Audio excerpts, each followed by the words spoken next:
The Seminole Headlines, 93.3, Real Talk Radio, Warchant TV begins right now. Great to be with you as always. There they are. If you're watching on Warchant TV, make sure you like and subscribe. Say hello, boys. Good to be with you as well. Good to be back in the studio. This hour brought to you by our friends at Register Sausage. I had Register Sausage over the weekend. I actually broke down and ate some. There we go. Enjoyed it. It was really, really good. You broke down. I broke down. Grilled it up.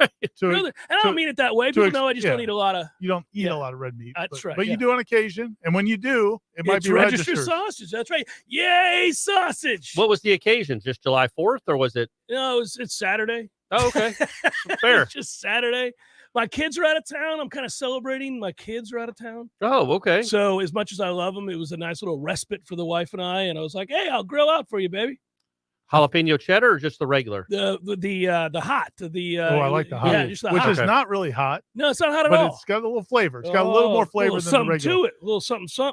But the Link Jarrett promo code I think just ended on Friday, but you can still order if you live outside of the Southeast on registermeats.com, or if you're in the Southeast, certainly in Florida, Georgia, Alabama, to the Carolinas, I think you can go in and request it. If they don't have it at your local grocery store, Publix or whatever, just casually mention it. Rise up. We don't get violent. We don't throw things. We don't throw cans of green beans at people. We just say, hey, we'd like some Register sausage, and they'll make it happen, and Ben will have it shipped to that store.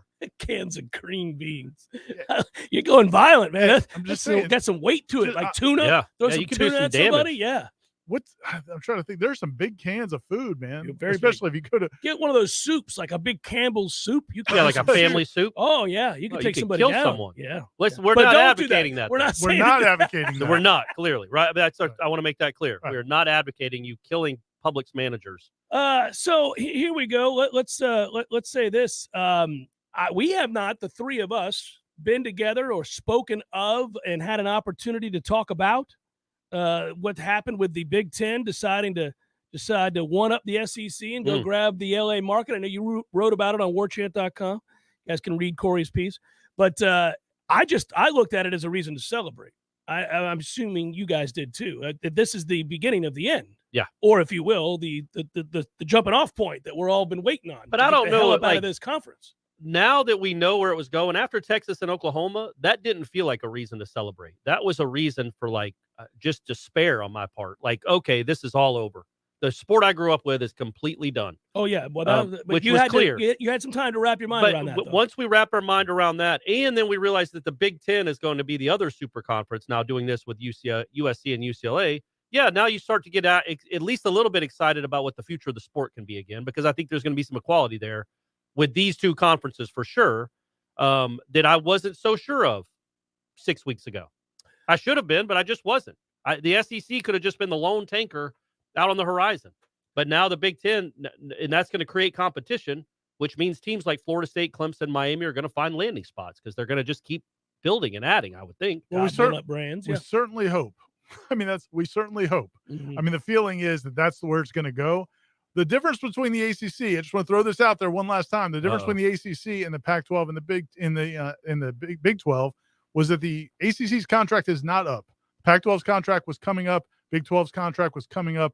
The ACC still has their deal till forever, 14 years from now.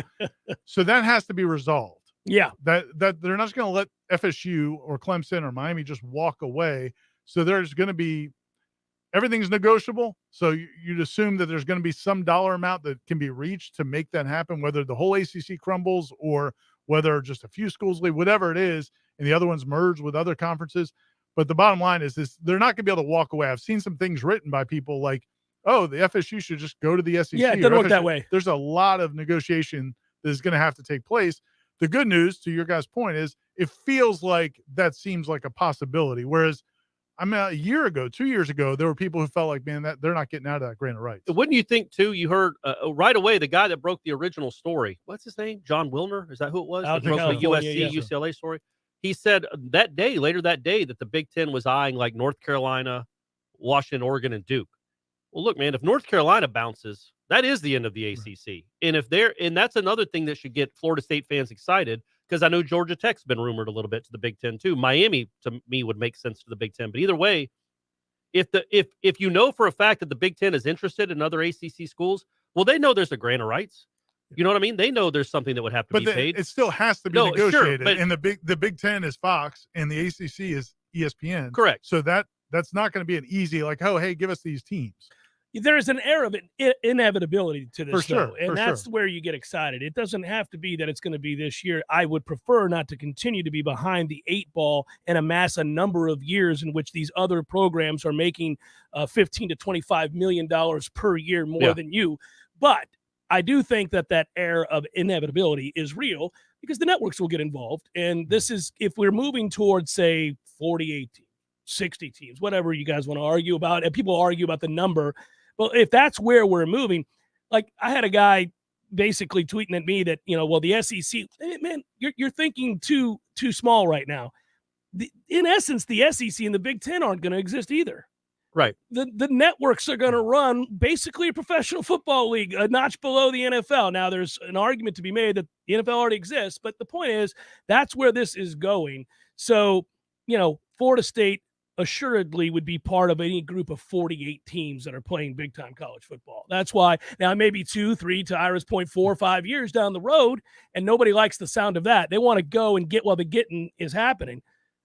Florida State's not in total control of that. It's frustrating. Yeah, but you're not. I don't think you're going to have the playoff scenario the way that they actually want it with the money that can be made until all this happens. Right. I just don't. I think that's the biggest building block. And I talked about this on Wake Up Warchant. It really helps Florida State, in my mind, that Clemson is like a business partner with them. Like, you're not going to take Clemson without Florida State, and you wouldn't take Florida State without Clemson, I don't think. Maybe Miami in there, too. But I think that makes it the allure of getting Florida State and Clemson is a really big deal, man. I you know what I mean? Well, especially if the Big Ten is successful in getting Notre Dame and Oregon and Washington and some of those schools. Now the SEC has to go. They can't just say, okay, we like what we've got. They've got to then raise their game up, which includes, as you said, FSU, Clemson, some of these schools in the ACC. There are schools that, and I know that the feeling for a long time was the SEC already has the state of Florida. They already have the state of South Carolina. What do they gain? Well, man, when you're talking about a league that is not just everybody out for themselves, but the quality of a league, there's a reason they went and got Texas to go with Texas A&M. They would want more than just one school. The whole dynamic, all the rationales that we've talked about and lived with for 30 years of college sports are kind of out the window if they go to this mega. Well, it's like the NFL. It's like the NFL wasn't like, well, we already got Miami, so what do we need Jacksonville for? What do we need Tampa for? I mean, you want as many big market or big name teams as you can get. And Florida State and Clemson are that. They bring eyeballs. Yeah, we've moved to brands now, by the way. Oklahoma is in Iconic Norman, brands. Oklahoma. Norman, Oklahoma. There ain't nothing there. We've been there. I'm got family from Oklahoma. They didn't grab Oklahoma because of the market. College Station. I mean, who lives there that's not being held against their will? Yeah, you're grabbing brands, and Florida State is an iconic brand, as correctly noted by the head coach that resides here in Tallahassee currently. But I think I'm like all the other fans and supporters of Florida State that sit around thinking, man, the sooner this could happen, the better. Let's just, now that we know this is headed this way, can we expedite this? Now, of course, leagues don't like to go defunct. They don't. The ACC. I mean, can you imagine Jim Phillips right now? What a time to have taken over this conference, a sinking ship. If I'm him, I know he can't do this. So, Jim, I'm not saying you're doing this, and nobody should believe that I think he's doing this. But if I'm Jim Phillips, I might be thinking, hey, man, if I can make this deal happen, like if I can work with these other conferences, like what are they going to do for me? Oh, he's going to be like a middleman, like an AAU coach? Then can I be the new commissioner of college football? Hire me as your assistant coach, and you can have my point guard. But yeah, no, because I mean, to your point, I know the thing that gave me the most confidence, besides the grant of rights, that the ACC could last to the end of this contract in 2036, the bitter end, was that Jim Phillips took this job. I mean, he was up for the Big Ten commissioner job.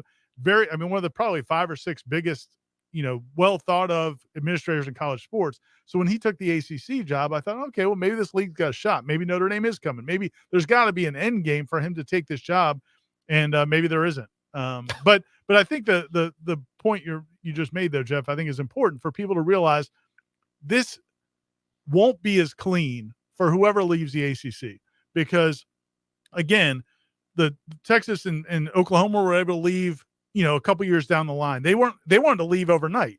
They were not allowed to because of contracts. So they're going to have to be there for a little bit longer. Same thing.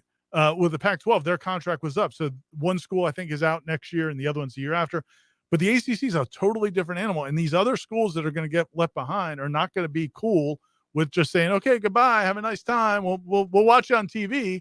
They are going to want to be compensated. So that process, I think, is going to be messier than what we've seen from these other conferences. One thing that has proven to be true is, whether it's Sankey or anybody else, if you do not worry about popular opinion, but instead think about the long-term vision of your league and your teams and where this is headed, and make decisions based on that, and be damned everybody's righteous fear.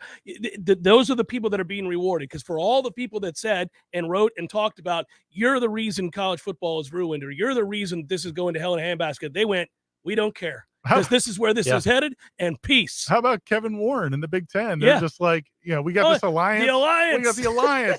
I saw an interview. I can't remember who I just found on Twitter, but there was an interview with him today or over the weekend, and he said, they asked him, like, how do you, what about the alliance? And he said, well, as far as we're concerned, the alliance still has some meaning. Yeah, and absolutely. Now, I can't speak to the trust and whether or not that's been diminished. That'll play out over time. Sure. He literally said that. It's like, I think we can all assume the trust has been you diminished. just stole the best two schools in that conference. I think the thing with the ACC, though, with Jim Phillips, Florida State isn't going to be the only team that's wanting out. No. It will, and in fact, if all these school presidents and ADs see Gather what's together. going on, they're going to want to attach themselves. And I don't know, man, maybe Syracuse and Boston College and Pitt are like, no, keep it all together. But everybody else is going to be wanting to be in the big tanker. And how do you? So who are you going to really be angering? Like, NC State wants to go. Well, it's not even being angry. It's just who do you owe money to? Right. Because they're part of this contract. But don't you think like 10 teams, 8 teams are going to be bouncing? I think you are, to your point. I think you have a better chance if you bond together. If Clemson, Florida State, Miami, North Carolina, NC State, Virginia Tech, we're all to say, yeah, man, this is untenable. We don't want to be part of this. Well, the big question is, if you could get to, I think they probably need 10 or 11. I think it might be 11 schools to vote to disband the ACC. If it burn it down, Pookie. Yeah. But I don't think there's enough quality teams to get the 11. Like, you could probably get to like 8 between the Big Ten and the SEC. Like North Carolina, Virginia, Georgia Tech, Miami probably all make sense to the You Big can get Ten. the Big Ten to promise Boston College, hey, man, we'll take coming. you. You just Sure, got to get up. I mean, look, we took Rutgers. We're going to send another raft. But you guys wait patiently. Hang here, try not to drown. There should be enough food. Everybody chill out. Be smart about it. Don't be gluttonous. But we promise we'll be back one day. We'll be back. Things didn't work out. So that part of it's going to be true. I don't know how it's going to play out, but you guys are 100% right in terms of what those conversations are like. It's been reported that the ACC had a meeting of their ADs and the presidents on phone calls, resumes on Friday. And, basically you have every president and administrator wants to make sure that they're taken care of.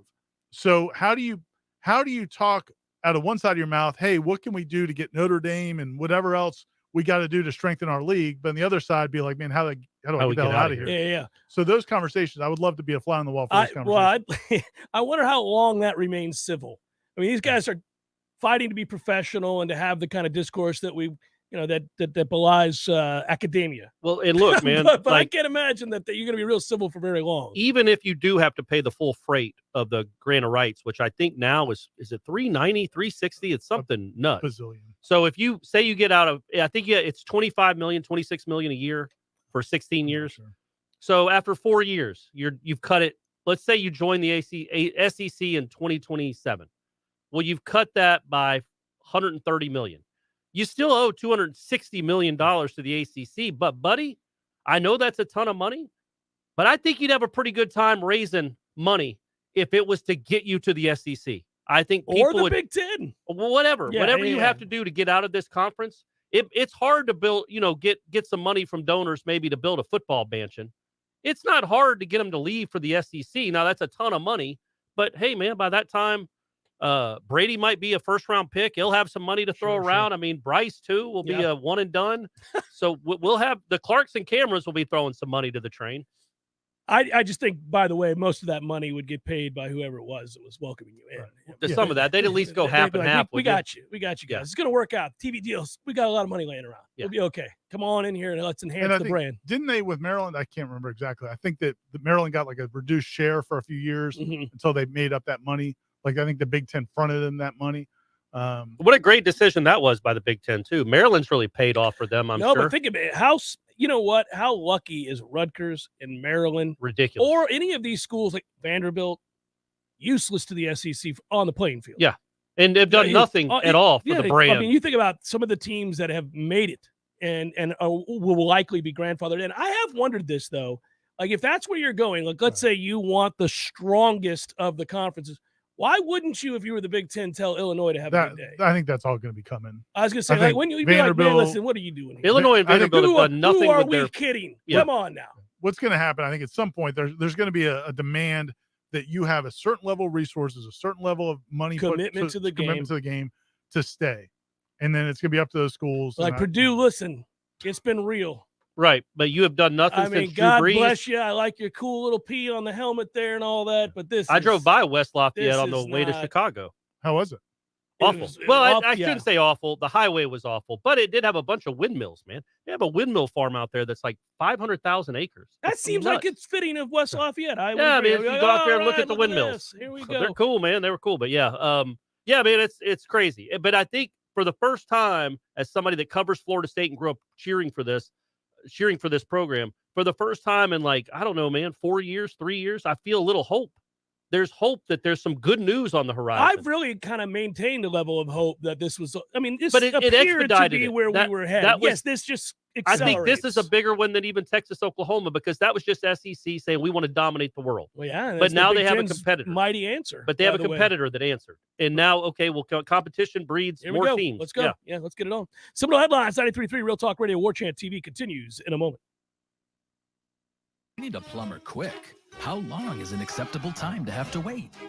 Yeah, hey, it's the Millers again. Just calling you about our little plumbing problem. 2 hours? Hey, we were hoping you can get here soon because the water is getting really bad. I mean, please hurry. 4 hours? I know you said you were on your way, but, honey, tell the kids to tread water. 8 hours? Don't worry about us. We're fine. At M&L Plumbing, you'll never have to wait long for quality, dependable service right when you need it. At M&L Plumbing, we listen to our customers, and our qualified technicians aim to achieve 100% customer satisfaction. So the next time you need plumbing work or repairs, think of the name M&L Plumbing, your local plumbing experts, commercial or residential.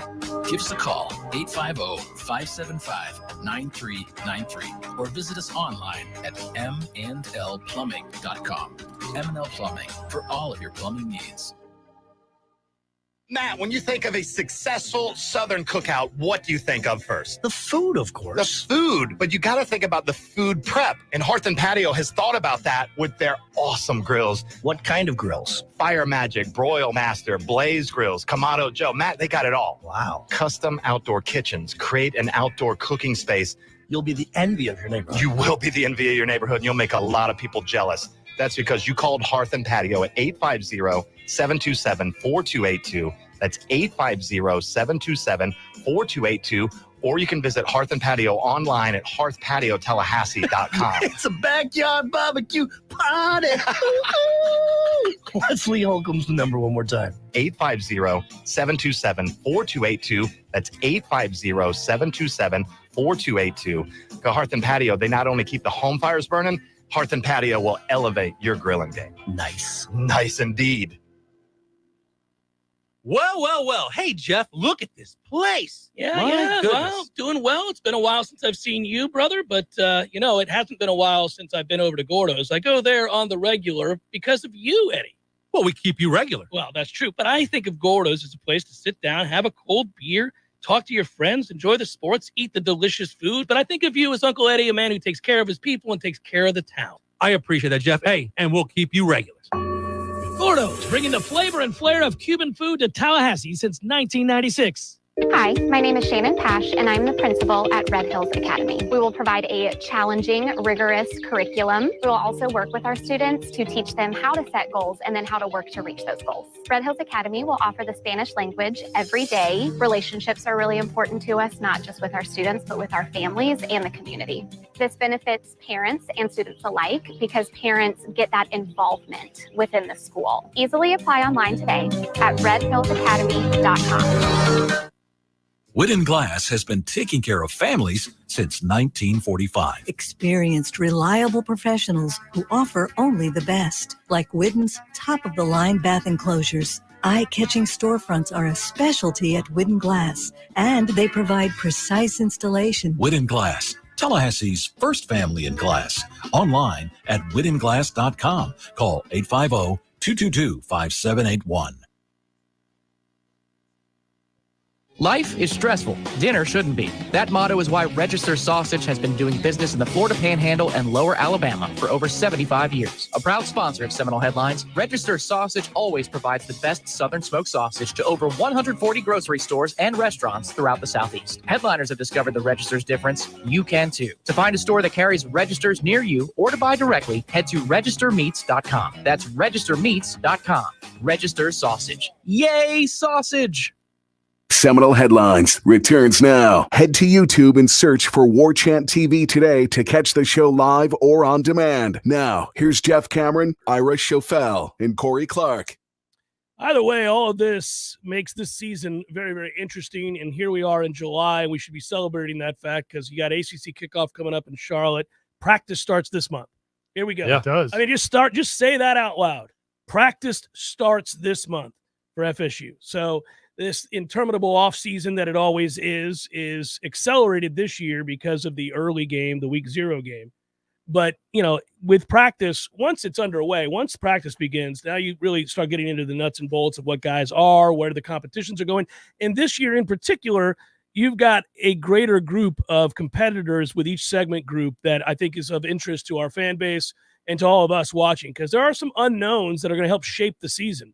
And you have some real contests along this offensive line with a group that might actually have some depth. We'll see what some of the incoming guys are. How good is Dimitri Emmanuel, for example? Does he come in right away and present himself as a possible starter? Is Caden Lyles now with a full offseason, getting his body right, understanding the system? Is he in a better place to compete to win the starting center's job? Maurice Smith has apparently put on weight. He has an answer for that competition, right? Let's see what happens there. Who you moving? Who's going to be your tackle? Is it Bless Harris? So that's real competition with possible choices to back those players up that we didn't have before, that Florida State hasn't had in some time. Same holds true, I think, at corner and a couple other spots. So there's reason to be excited about practice beginning beyond the fact that it signifies football's here. On a daily basis, you're going to see things that help dictate terms. Yeah, and the cool thing is we'll be going to Charlotte for ACC kickoff in like 2 weeks. I think 2 weeks from today we'll be going there. It starts on the 20th, I believe. And then usually there's a wait. Like, it's so cool to go to kickoff because it's like the first taste of real life. We're interviewing coaches and players. Here we go. We're talking football, and they come out with, everybody makes their projections. 2.5 week wait. Then you have like a couple weeks before it actually starts again. But actually, with Florida State playing that week 0 game, they get to start practice earlier than everybody else, and they'll be practicing, probably the last few days of July. And, so, man, and then with the access we get, thanks to Mike Norvell, we'll actually be able to talk about these battles and why certain guys maybe look better than other guys. And there's positions everywhere. And Norvell said that before the spring about he was so excited about this past spring, because it was the first time they'd have legitimate competition. Well, they've added new pieces since then. Yeah. So the offensive line, but you also have defensive end where you have 3 or 4 guys competing for a starting job. As you said, defensive back, running back. I mean, there's a lot of competition across this roster. It's going to be a lot of fun. And you saw some guys respond to that competition even in spring, and it's only been bolstered.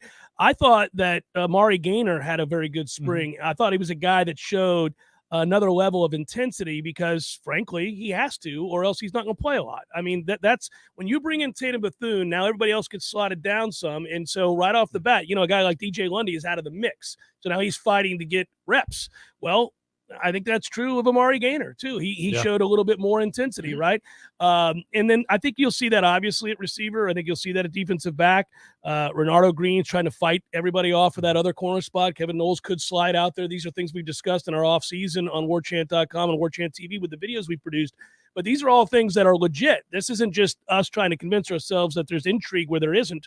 There's real competition in a lot of these places. And so that's, I don't know. That's when you can create a greater level of intensity on a daily basis, and you have a chance to kind of be as sharp as Corey likes to say, iron. It does. How's it go? Iron. How's it go? go? Iron sharpens iron. There, I wanted you to say it. Yeah. It's your catchphrase. I coined it. I think it was 2010. I can't quite remember what year it was. But the point is that we get a real case of ironing, sharpening iron here. Not with a bunch of 5 stars yet, but with still a greater level of competition on a daily basis should create the kind of competition that betters everybody. Speaking of, they got a big commitment today. They did. Right before we went on there. Their highest end.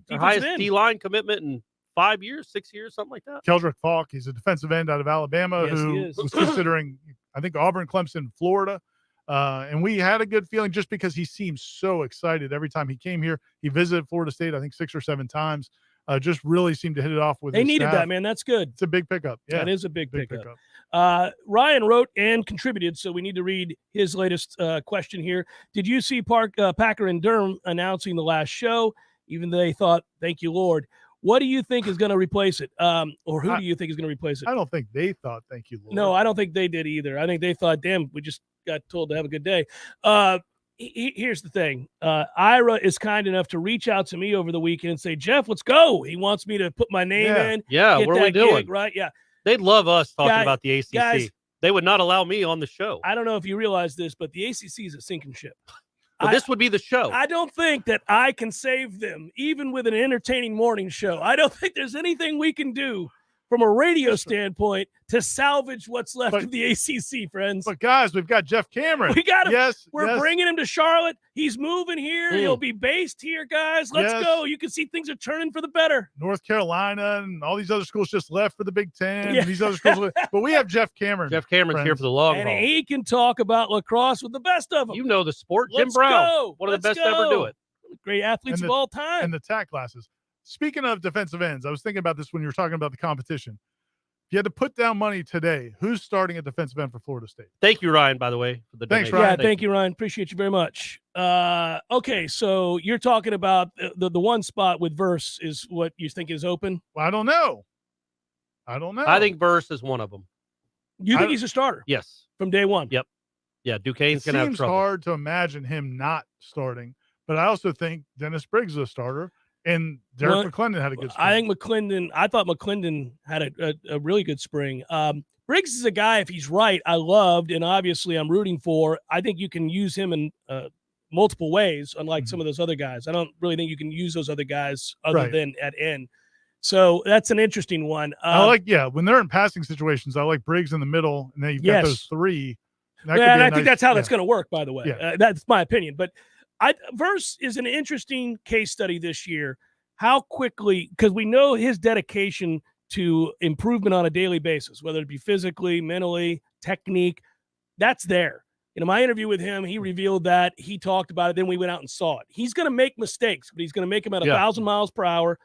They're going to take advantage of how at times overzealous he is. I think they're going to take advantage. I think also teams, if you wanted to negate some of his athleticism, you would run right at him. He's a little light right now. He's a big kid, but he's got room to get bigger. But I do think, you're probably right. He's probably going to be out there as a starter. But see, there you go. That's another area where we come out here this month and we start watching practice. Right. These are things we're going to be able to watch on a daily basis. The competition will be fierce there because all of those guys compete. All those guys care. All those guys had a good spring. All those guys seem to be, ready to go to war over this. So that's a good problem to have. And I was talking to Aslan about it. It really is illuminating when you look at the top 40 that we did. And like he was like, man, you only had Akeem Dent at 12. I thought you were a big fan of Akeem Dent. And I'm like, buddy, I am. And he was really good in the spring. I thought he had like probably 5 or 6 picks, and he was good at the end of the year. And I'm like, but that tells me how much better the roster is. If you had a guy like Akeem Dent, a former 5-star that really seemed to find his stride the second half of the season and had the spring he did, coming back to last year's team or the 2020 team, I don't know. I might have ranked him 4th on the team and this time I ranked him 12th. Trayshawn Ward was behind him, I think. Further down the Trayshawn list, Ward yeah. averaged 6.3 yards per carry. Like, I just think that tells you where this roster has gotten to, where you've got some legitimate to good college football players. Many more of them, like the top 30 of them. We did admit that this year was not an exercise in futility. The ranking of the top 40 did not serve to depress me. Right. Normally it does. Yeah. Normally I'm like, okay, we're finished with the first 7. Now what? It's just randomness. Now you just grab draw these numbers. 33 players and shake them up because they're all the same. That's not what Except we did the this kicker. year. You're not. You take the kicker out of the hat. You're not even drawing a kicker, are you? I put him 40th. Put him at 40th. Oh, you every did this year. Yeah, this year. I All put him right, at there you 40th. go. Fitz magic. Yeah, I got punter kicker 39 and 40. Any chance we can get some fan in here over here? Something seems a little off. It's a little warm. But you know, over the here. good news is it's time to take a commercial break. I'll get to the Hey, bottom can I of ask you this. something real quick? We'll remedy this situation, sir. Can you hear me right now as I talk? Can you hear me saying stuff? Yeah, but I don't know if everybody else can. Oh, okay. Because I have the cough button down. Yeah, but don't do that. Well, sometimes I have to cough, and it'd be cool if the button worked. Or you could just let everybody not cough. Yeah, You want me to roll out of the room? I thought you got all your gastrointestinal situations worked out Mostly. here. What's wrong? Do you Mostly. need your esophagus work still now a little too? bit still a little bit left over. Let's get it together. Still some remnants. Seminole Headlines 93.3 Real Talk Radio Warchant TV continues in a moment. Your local news now. The Gadsden County Sheriff's Office said that there have been 10 drug-related calls and 3 possible deaths from fentanyl within the county from Friday to Saturday. The Sheriff's Office, along with the Drug Enforcement Agency and other local law enforcement agencies in the county, are seeking the public's help to combat the recent drug-related overdoses and deaths. The fentanyl could be mixed with other drugs like cocaine and marijuana. The Florida Department of Health is cautioning those who might go to the Withlacoochee River. On Saturday, the Department of Health provided an update in relation to a sewage overflow originating from Valdosta, Georgia. The overflow might impact Withlacoochee River. The river flows south to Florida counties of Madison, Hamilton, and Suwannee. More than 120,000 gallons of sewage is believed to have entered Sugar Creek, which is connected to the river. Residents and visitors that come in contact with the Withlacoochee River should wash thoroughly. This is Rachel Lene with your Real Talk 93.3 Local News Update, brought to you by Macklemore Systems, Tallahassee's go-to Mac store. Check them out online at MacklemoreSystems.com. This is meteorologist Paul Trombley with your Real Talk 93.3 weather update. Scattered thunderstorms likely this afternoon, otherwise mainly cloudy. Highs level off around 92, south winds around 5 miles per hour. Scattered thunderstorms again tonight, lows dip down to about 74, partly cloudy skies. Sunshine mixed with clouds at times. Tomorrow, chance for scattered storms, highs around 94. This report is brought to you by the Lawn Johns. For all your landscaping and lawn care needs, visit thelawnjohns.com. Right now, 92. Hey, you, can't you read the sign? It says keep off the grass. Oh, but I just wanted to feel it. Excuse me? I wanted to feel what it was like to have an amazing lawn like you do. It always looks so good, even in the summertime. How do you do it, neighbor? They're called Lawn Johns. They come once a week. Maybe you should give them a call so you can tell other people to stay off your lawn. How's that sound? Ooh, yes. I would love to tell people to stay off my lawn. For the very best in lawn care, call the Lawn Johns at 850-322-2567. Stay off my lawn. Life is stressful. Dinner shouldn't be. That motto is why Register Sausage has been doing business in the Florida Panhandle and Lower Alabama for over 75 years. A proud sponsor of Seminole Headlines, Register Sausage always provides the best Southern smoked sausage to over 140 grocery stores and restaurants throughout the Southeast. Headliners have discovered the Register's difference. You can too. To find a store that carries Registers near you or to buy directly, head to registermeats.com. That's registermeats.com. Register Sausage. Yay, sausage! Here's what you missed on the Greg Tish Show. Chattanooga, Tennessee. Pastor Tabner was alone with a female church employee. She in a towel and he in his boxers. The charismatic 41-year-old Hurley explained the two of them had been making chili and gotten food on their plate. With the hot dogs that they were making, we are hoping that the pastor used the right condiments. Think? There was at least one hot dog involved. I don't know what you're talking about. We were just making chili dogs. The Greg Tish Show, Monday through Friday, 6 to 9 a.m., only on Real Talk 93.3. Seminole Headlines returns now. Head to YouTube and search for Warchant TV today to catch the show live or on demand. Now, here's Jeff Cameron, Ira Schofel, and Corey Clark. Just because it is fun to dare to dream, which would you rather go to? Would you want to go to the Big Ten or the SEC? The SEC. I mean, Think about all those drives. I just did the drive. Oh, to see, this Lafayette, is, Indiana. I forget. You refuse to take a flight. In Northwestern. I basically drove to Chicago, Northwestern. yeah. That's a good place. It's not to an easy drive, guys. It's not the most fun drive No, you've ever had. you're allowed to fly. Yeah, let's go with a hypothetical that people are flying. That people could get on planes to go to these schools and see these matchups. They may well have developed planes to the point where you could fly to Chicago by then, Corey. In like a couple hours. Yeah, it's amazing. Hey, I'm still waiting on the trains. Yeah, still waiting on the trains to happen. I would say, again, I had this conversation with someone, and I was like, man, I know like Starkville isn't the prettiest place in the world. No, not at all. It is not. It's not. But Oxford's supposedly great. And those stadiums are a unique experience with fans that care. And the Big Ten has some of those, but not a lot. Well, Michigan and Ohio State and Nebraska. Hold on. Got it. Hold on. So USC, UCLA, well, sure. Nebraska, Michigan, Ohio State, all fun places to go see a game would be awesome. Wisconsin, Camp Randall, badass. Yeah. That's 6. That's it. You've named them. Well, hold on. You named them.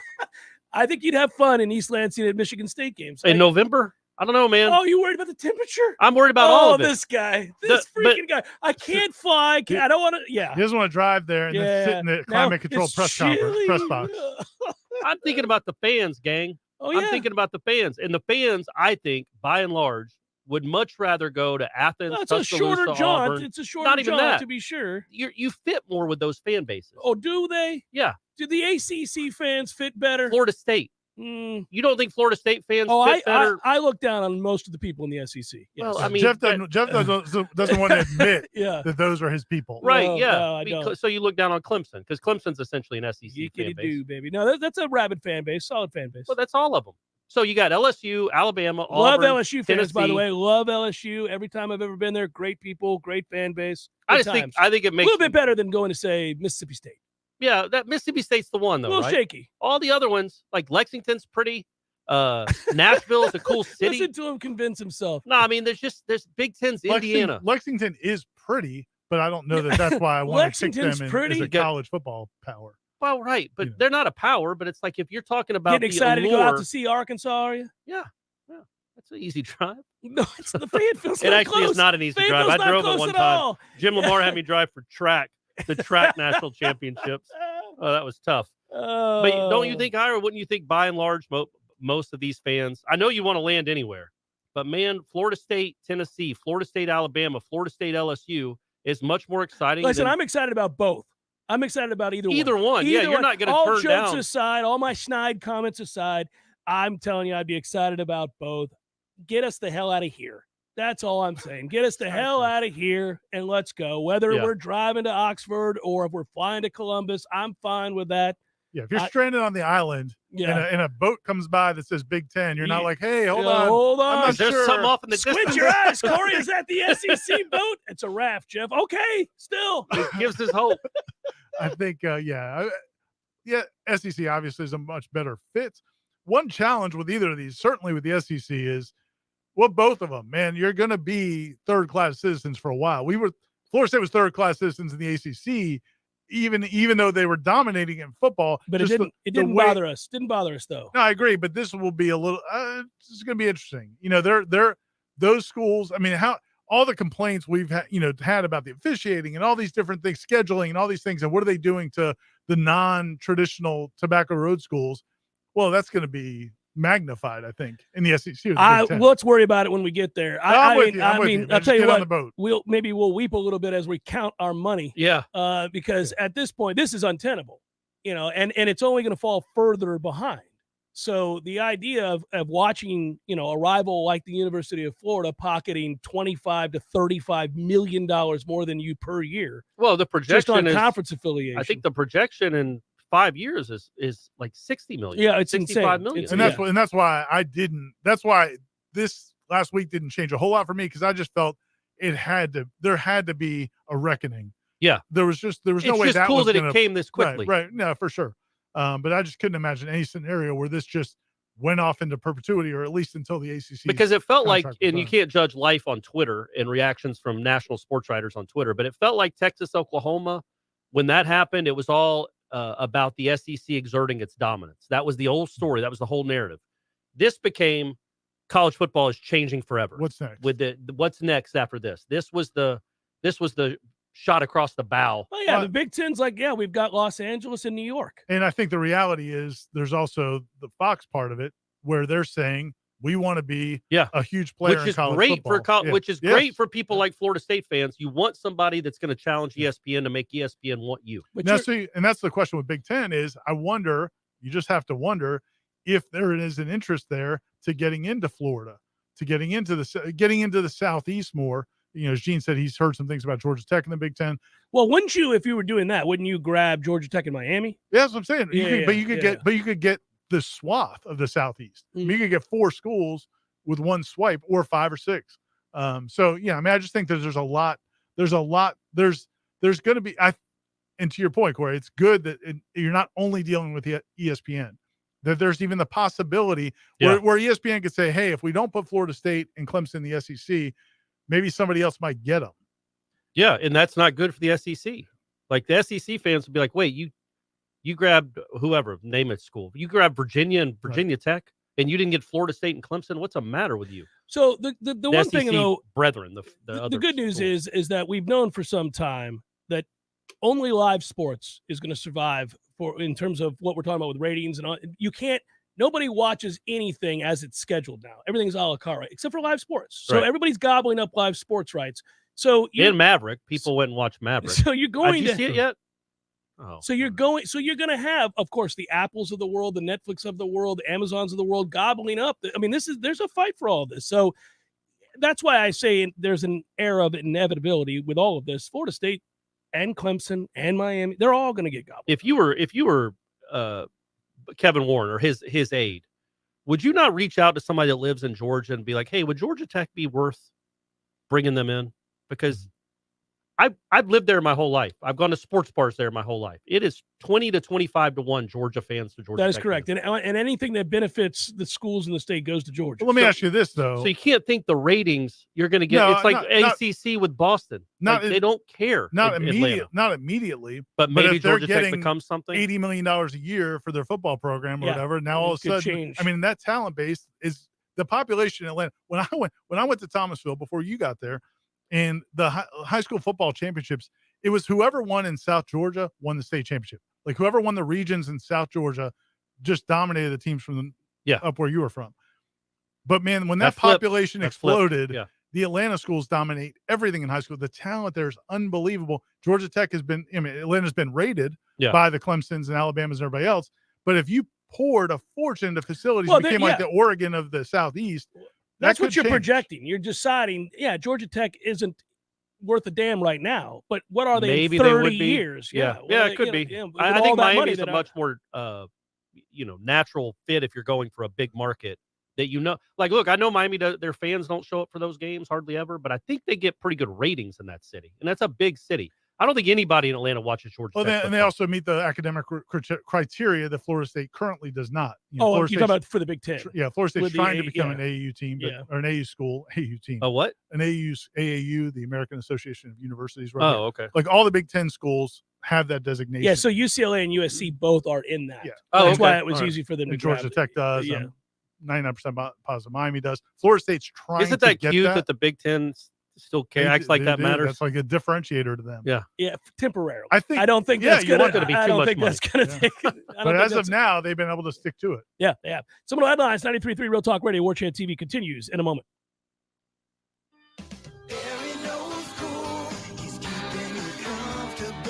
This is Kyle, Service Manager from Barano Heating and Air. Schedule an appointment from your mobile device to learn about our Total Comfort Service Program. With guaranteed same-day service, 15% off necessary repairs, and $25 berry books to use towards air filters and other products. Turn to the experts at Carrier and Barano Heating and Air. Any day, anytime, anywhere. Online at baranoac.com. Florida license CAC 1816-186. Physical stress on our bodies can take its toll as the years go by. Whether you're looking to get back into an old sport or just want to spend more time outdoors to explore all life has to offer in our beautiful city, the dedicated team at TOC is here for you every step of the way. You can trust TOC for all your orthopedic needs. And now, scheduling an appointment has never been easier. Just visit teamtoc.com and click schedule online. That's teamtoc.com. Jerry's Famous Cigar Shop is a special place. It's Tallahassee's only traditional gentleman's cigar lounge with a massive collection of hard-to-find boutique cigar brands, a staff with over 100 years of combined cigar knowledge and experience, the best prices in town with full box discounts, a great selection of beer and wine, indoor and outdoor seating, private lockers, and best of all, Jerry's is a local family-owned business. Visit us on Sherrill Road or the new lounge on Cary Forest Parkway, the only cigar lounge for the true gentleman. Hey Tallahassee, it's Sarah with Seminole Auto Glass. You're probably driving right now, which means you're surrounded by glass. Did you know that each piece is made differently? Your windshield is 2 sheets of glass with a thin plastic in between. This allows it to take an impact without going all the way through. Side and back glasses are typically tempered. This strengthening process is what allows them to be shattered in the event of an emergency. Regardless of the glass or how it breaks, we can help. Trust your local auto glass experts. Seminole Auto Glass, proudly serving the Big Bend for over 15 years. Better call Seminole. Every great construction project, whether it's a new addition or renovation, starts with a plan. At T-Spark, we are excited when our clients contact us to assist with that plan. Through our team of architects, draftsmen, engineers, we can help you with your project's planning and design, potentially saving costs in the long run. Whether you have a residential or commercial project, we look forward to working with you. Call us today or visit us at tsparkconstruction.com. License number CGC 1525336.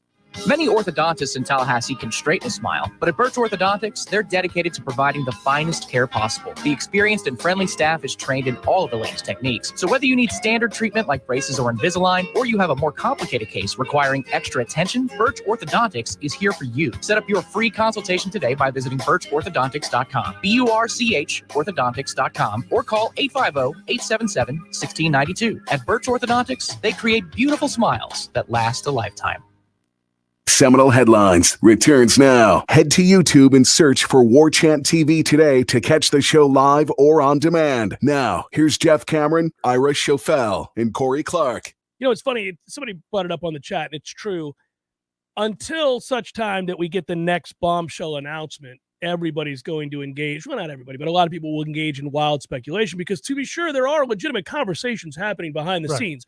And there are legitimate sources talking to reporters about parts of those conversations, you know, maybe not in its entirety, but just, hey, this team's name was mentioned, this university was mentioned, this school was mentioned. So you're going to hear whisperings of that from now until the next big announcement. And that's because, again, I think everybody knows that's undeniably now where this is going. So there's no more speculation. Well, maybe this team will go to the Big 12. Maybe no. This is getting to be with which teams want to play big boy football and are all in on that front, and which teams are not going to do that and cannot do that. So we think for sure Florida State, Miami, and Clemson are going to land somewhere. I mean, that would be crazy to think that they wouldn't. Of course they're going. Louisville? Now, that's an interesting one. They're so because they care. Well, and they get ratings in that state. And Louisville's a big city. Like, it's not a huge market, but it's certainly bigger than Tallahassee. It's a big city. Well, there are plenty of markets out bigger than Tallahassee. That's Tallahassee's 107. We're not just doing, again, this is a lot lot about brands and but that's a major city with a they're outside really the top 50 about. markets, but they are a bigger city. Yeah, and they do care, and they have money, and they've invested, and they've got 3 viable teams. I mean, I think just looking at the conferences or the divisions of the ACC, Clemson, Florida State, definitely. I think Louisville and NC State are tweeners. I think NC State's getting in to either the SEC or the Big Ten. Yeah. I don't see how Syracuse or Wake Forest does. I'll tell you a better one. Virginia Tech.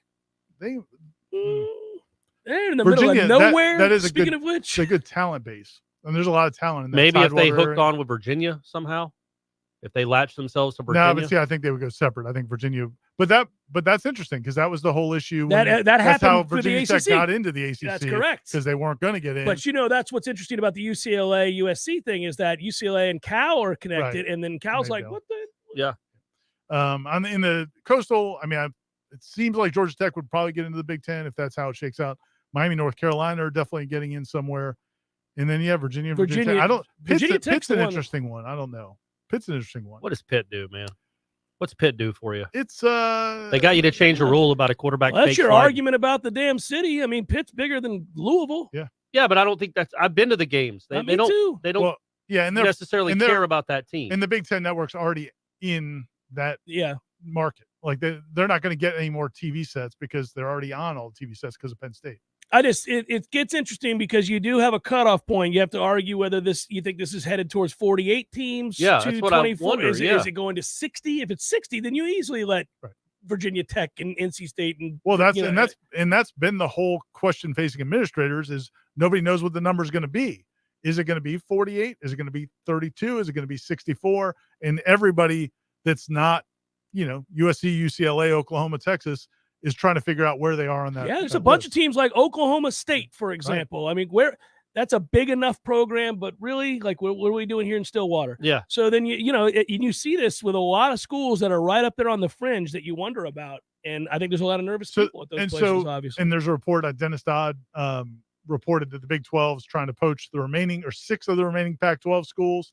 So they're trying to go, I guess, Oregon and Washington. They're trying to grab them. I would assume so. If you're Oregon and Washington, just wait on the Big 10. Right. Don't go to the Big 12. Unless you feel like, but there's some part because the Pac-12 has to at some point negotiate a contract for TV. So like they can't just wait forever. And the Big 10's waiting for Notre Dame.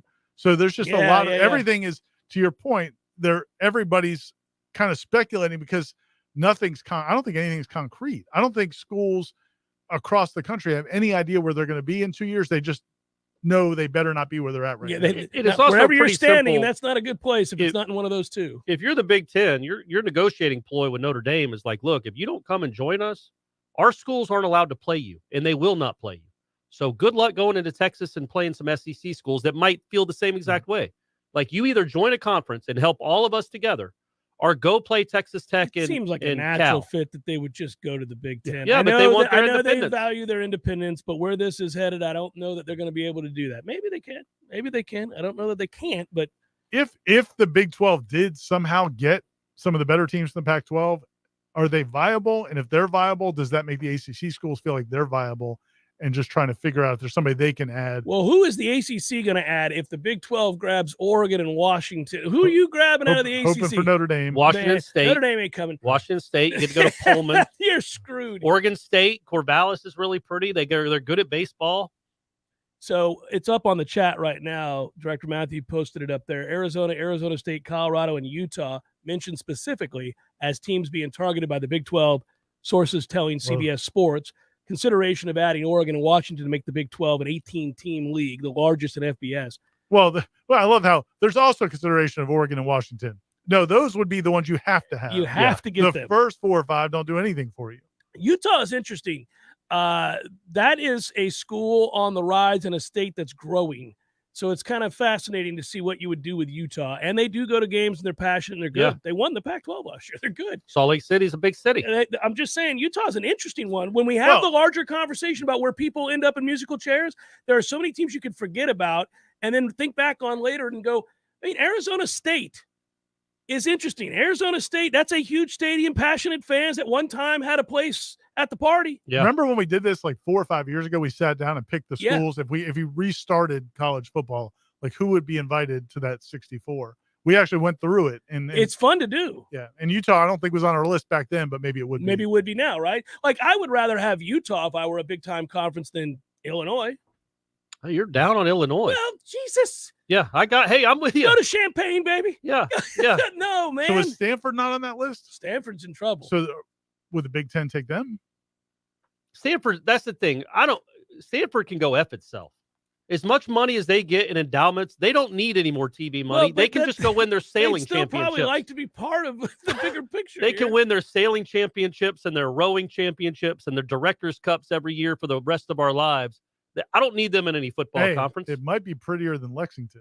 It is prettier than Lexington. I've been to Palo Alto. I have too. It is 100% prettier than Lexington. Yeah. It doesn't have horse racing, though. No, I would go to Palo Alto if you said, hey, the Jeff Cameron Show could go to Palo Alto. All right. How'd you guys do it the track the other day? Not great. So I took Brady to Churchill Downs, and we bet. Stephanie had a friend there that lives in Kentucky, That's too. A good so she kind of came dad up. right there. Good. And this was how it was, too. Stephanie got the app on her phone where you can bet, but I was like, no, we're doing it the old school way. We're going to the ticket off. Yeah, let's get up there. Yeah. Did you do it with whiskey on your breath? No, I you had should have. That's how you do it. But that's when times are good. That's when times are good. Are tough. Yeah. I taught Brady. He's 14 now. I'm like, look, here, you saw me do it. Go to the machine, put my card in, $40. You're betting 20 on your horse. You're betting 20 on my horse. and I had a parlay. So I'm doing the parlay, do this, and blah, blah, blah. And he did it. Came back, got the 2. This was the last race. We had lost every one before that. Last race. His horse wins. My horse finishes second. And Nice. so I hit the parlay. He won it. It's called an exacta, by the way. That's what I say. I said a parlay. Yeah, you That's did. A team. I wasn't going to, but my man comes from a horse racing guys. background. And exactly. I boxed it. I boxed the exacta box. Yeah. There you go. So we won. And Brady lost the 2 tickets. What? How? Who knows? I don't know if he wiped his butt with them, if he threw them in the trash. Who knows how he lost the tickets. That's the thing you can't lose. That's he gave me a ticket, and it was from the race before. I was like, this isn't it. Where's race 10? And so we looked around for 5 minutes, like if he'd thrown it on the ground, and it ruined the whole day. Like I wasn't going to make my money back, but I would have probably won $60 on those 2 races. The point is, don't lose the tickets. Some people would say maybe Corey, you go make the bets and handle the money, but I'm trying to teach You're us trying to lesson. teach him how to do this, and how to fail gamble. the test. Ira, you were making bets at 14 at a horse track. Did he get to drive home? Ira's with you dad guys? had Ira killing people. He at did 14. he actually drove care home of because I was business. too drunk. He drove up to Chicago. Perfect. That's a good bond right there. Got to. Yeah, Got to. that's good stuff. Hour number 2 forthcoming. Seminole Headlines. We'll get to headliner questions. Stay with us. There's a lot of them, so we'll touch on that next.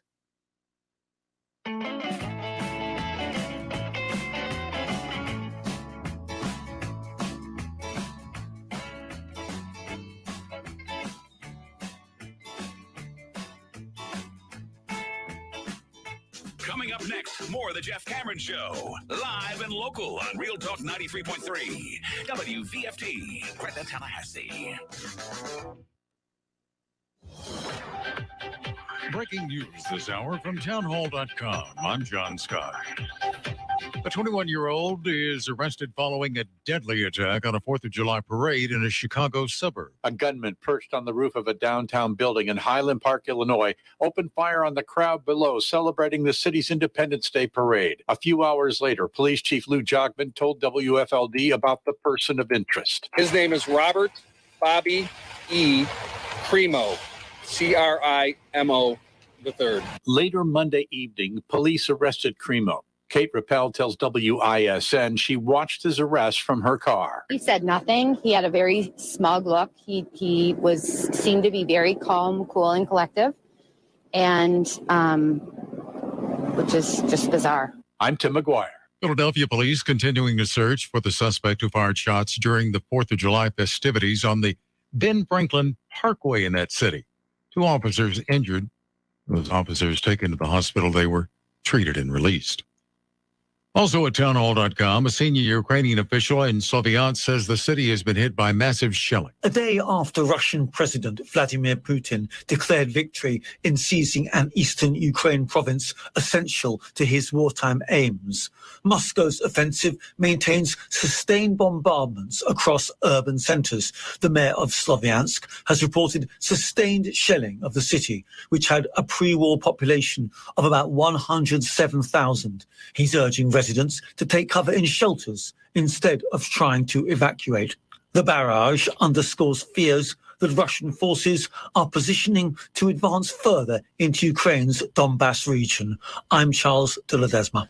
On Wall Street, the Dow is down 481 points, but the NASDAQ is up 55. More at townhall.com. Stock market have you nervous? With geopolitical conflict and inflation concerns, it's virtually impossible to guess what will happen next. But with Vantage Point, you don't have to. Learn to trade with artificial intelligence.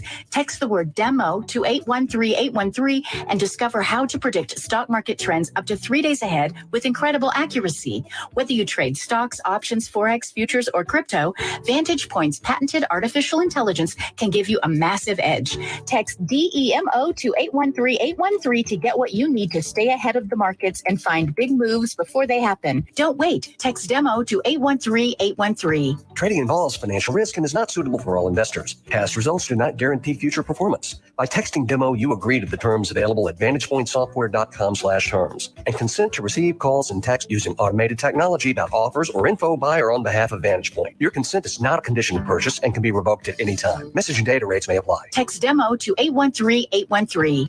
There's fun to be had every night at the Corner Pocket. Take home prizes on Trivia Tuesdays and Beer Bingo Thursdays. And kickstart your weekend with Martini Fridays. Plus, happy hour runs every weekday and game day specials every time the Noles take the field. Watch all the best games at the Corner Pocket's Vegas Wall, featuring 560 inches of flat screen TV heaven. Oh, really? The best food, the best drinks, and the best place to watch all the games. Tallahassee loves the Corner Pocket.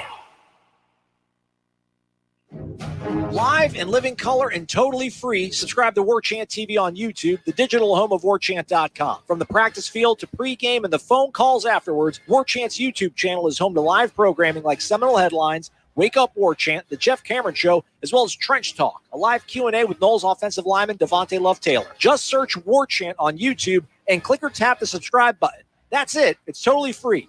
Warchant TV on YouTube. Just another reason we're the ultimate Seminole sports source. It's time for Seminole Headlines, featuring Warchant.com's Jeff Cameron, managing editor Ira Schofel, and senior writer Corey Clark. Your weekly dose of all things FSU, pistols, and pies starts right now. Here's Jeff Cameron. Hour number 2, headliner questions. Seminole Headlines. Good to be with you at 93.3 Real Talk Radio, Warchant TV. This hour brought to you by our friends at Birch Orthodontics. Dr. Birch, best in the business. Her staff, outstanding work, and obviously we highly recommend here on Seminole Headlines that if orthodontic work needs to be done in your household for you or your children, whomever, you go see Dr. Birch. And just had a payment process today to Dr. Birch, guys. Oh, congrats, that just warms your heart. You see that payment go through. So, that's how good Dr. Birch is. You feel good sending the money over. Yeah. That's our promise to you. Every time that direct deposit comes out of your bank, there it is, goes over to Dr. Birch's office. Like, oh, that's all right. That's good because all right. I like Dr. Birch so much in their office, and you guys should take advantage of them as well. That we've been using their services. I mean, man, I can't remember the long first time now. I mean, it's probably been, I can't remember my oldest. You go back furthest, Molly was the first, and she was probably 13 or 14. So 10 years. In fact, I was just looking at a picture on Facebook, one of the memories that showed up, and she had the big braces, and I was thinking, oh, poor Molly with the braces at that period of time. But Smile looks great now, and you can have the same thing for your kids or your family. BirchOrthodox.com is the website, and it's the best in the business. We wouldn't just tell you that. We believe it. We've used them. Mitchell writes, can I spit on the ACC grave when the conference goes under? That was his first response to you eliciting questions. That was Corey's column, I think, from the other day. Yeah, spitting on the grave of the Well, ACC. no, I didn't say that. I mean, made fun of. No, you were ACC. pretty much, in essence, the spirit of that column. It very much was spitting on just. the I grave. don't think I was spitting. I was doing something else to it. Peeing on the face of the ACC. Not even peeing. Oh, wow, defecating. Chris writes, all right, guys, taking my family to New York City on Thursday. Any suggestions on what to do besides the obvious touristy stuff? Well, here's the problem, Chris. You're going with your family. If you're going with your family, you got to do all the touristy stuff. But if you're going like just as a dude to go hang out and be with other friends, it's a very different New York City trip. Yeah, I guess. Yeah, you it is. want to It see just some is. stuff, though, right? Oh, well, he's going to do the things, you're going to do the touristy things. I don't even know. Like, go eat well. Like, what? Rockefeller Center. Definitely go eat well. There's a Yeah. lot of really good restaurants in New York City. Unreal. Enjoy that heat. There's no heat quite like a summer in New York City. Chicago is great. Like, it was 82 So degrees. when we were smells of New York City in the summer. When we were kids, we used to go up to every summer because my family lived in the Bronx. So Yeah. we would go up every summer. My dad and I, my sister, and my brother, we would go up to New York, and it's always that haze in the summer because it's just, you can't see the sky and it's kind of stifling. So I kind of thought that's what New York is like always. I don't think I think the first time I went to New York, not in the summer, might have been Jameis's Heisman. I don't That was know a whole different experience. Yeah, that was a and whole different New York. But wasn't it was pretty. At least you could see the sky. It wasn't that haze that covered all the whole city. Here's the thing though about being a tourist, because when go we to were, Coney Island, right? That's something to do. Get a hot dog, maybe. when we were, I'm just all for the tourist stuff. Like, and when we were like the other day, we were on vacation. You were in Charleston, South Carolina. were you South not? Carolina. Great city, by the way. Great It is. city. Yeah. And I was in a restaurant. It's tough. It's tough though. It's tough to reckon the hiry. But but it's a great but it city. is a I mean, great city. yeah. You got to do And- both. Yeah. But when we picked a restaurant that was like, it's a place has been open since 1890. It's a touristy kind of place. It's a good restaurant. And like all the locals immediately on Twitter were like, oh no, that's the worst place. You got to go here and here. It's like, I get it, but I am a tourist. Yeah. Like I'm going to knock this out so that the next time I go, I don't have to do any of this. I can do all the things that are That's why when you go to New Orleans, everyone watching this, you're going to go to New Orleans. If you haven't been there before, sure, go get your beignet from whatever that place is. Café Du Monde. Yeah, but once you've done that once, just go get a beignet from anywhere. They're all good. You don't have to stand in a line for an hour and a half. Do it once to say you did it. But that's the thing. Like, I remember one time we went to New Orleans with friends, and it was like the second time I had been there in college. And this girl went to Tulane. And she didn't want you to go to Bourbon Street. Exactly. She's like, no, we're not going down there. We're going to Bourbon Street. That's I mean, exactly maybe you didn't say where it I that wanna way. go. That seems excessive on my part. But I'm saying, I mean, just the royal. So yes, that's where we want to go. Yeah. So it depends on how many times you've been, who you're going with.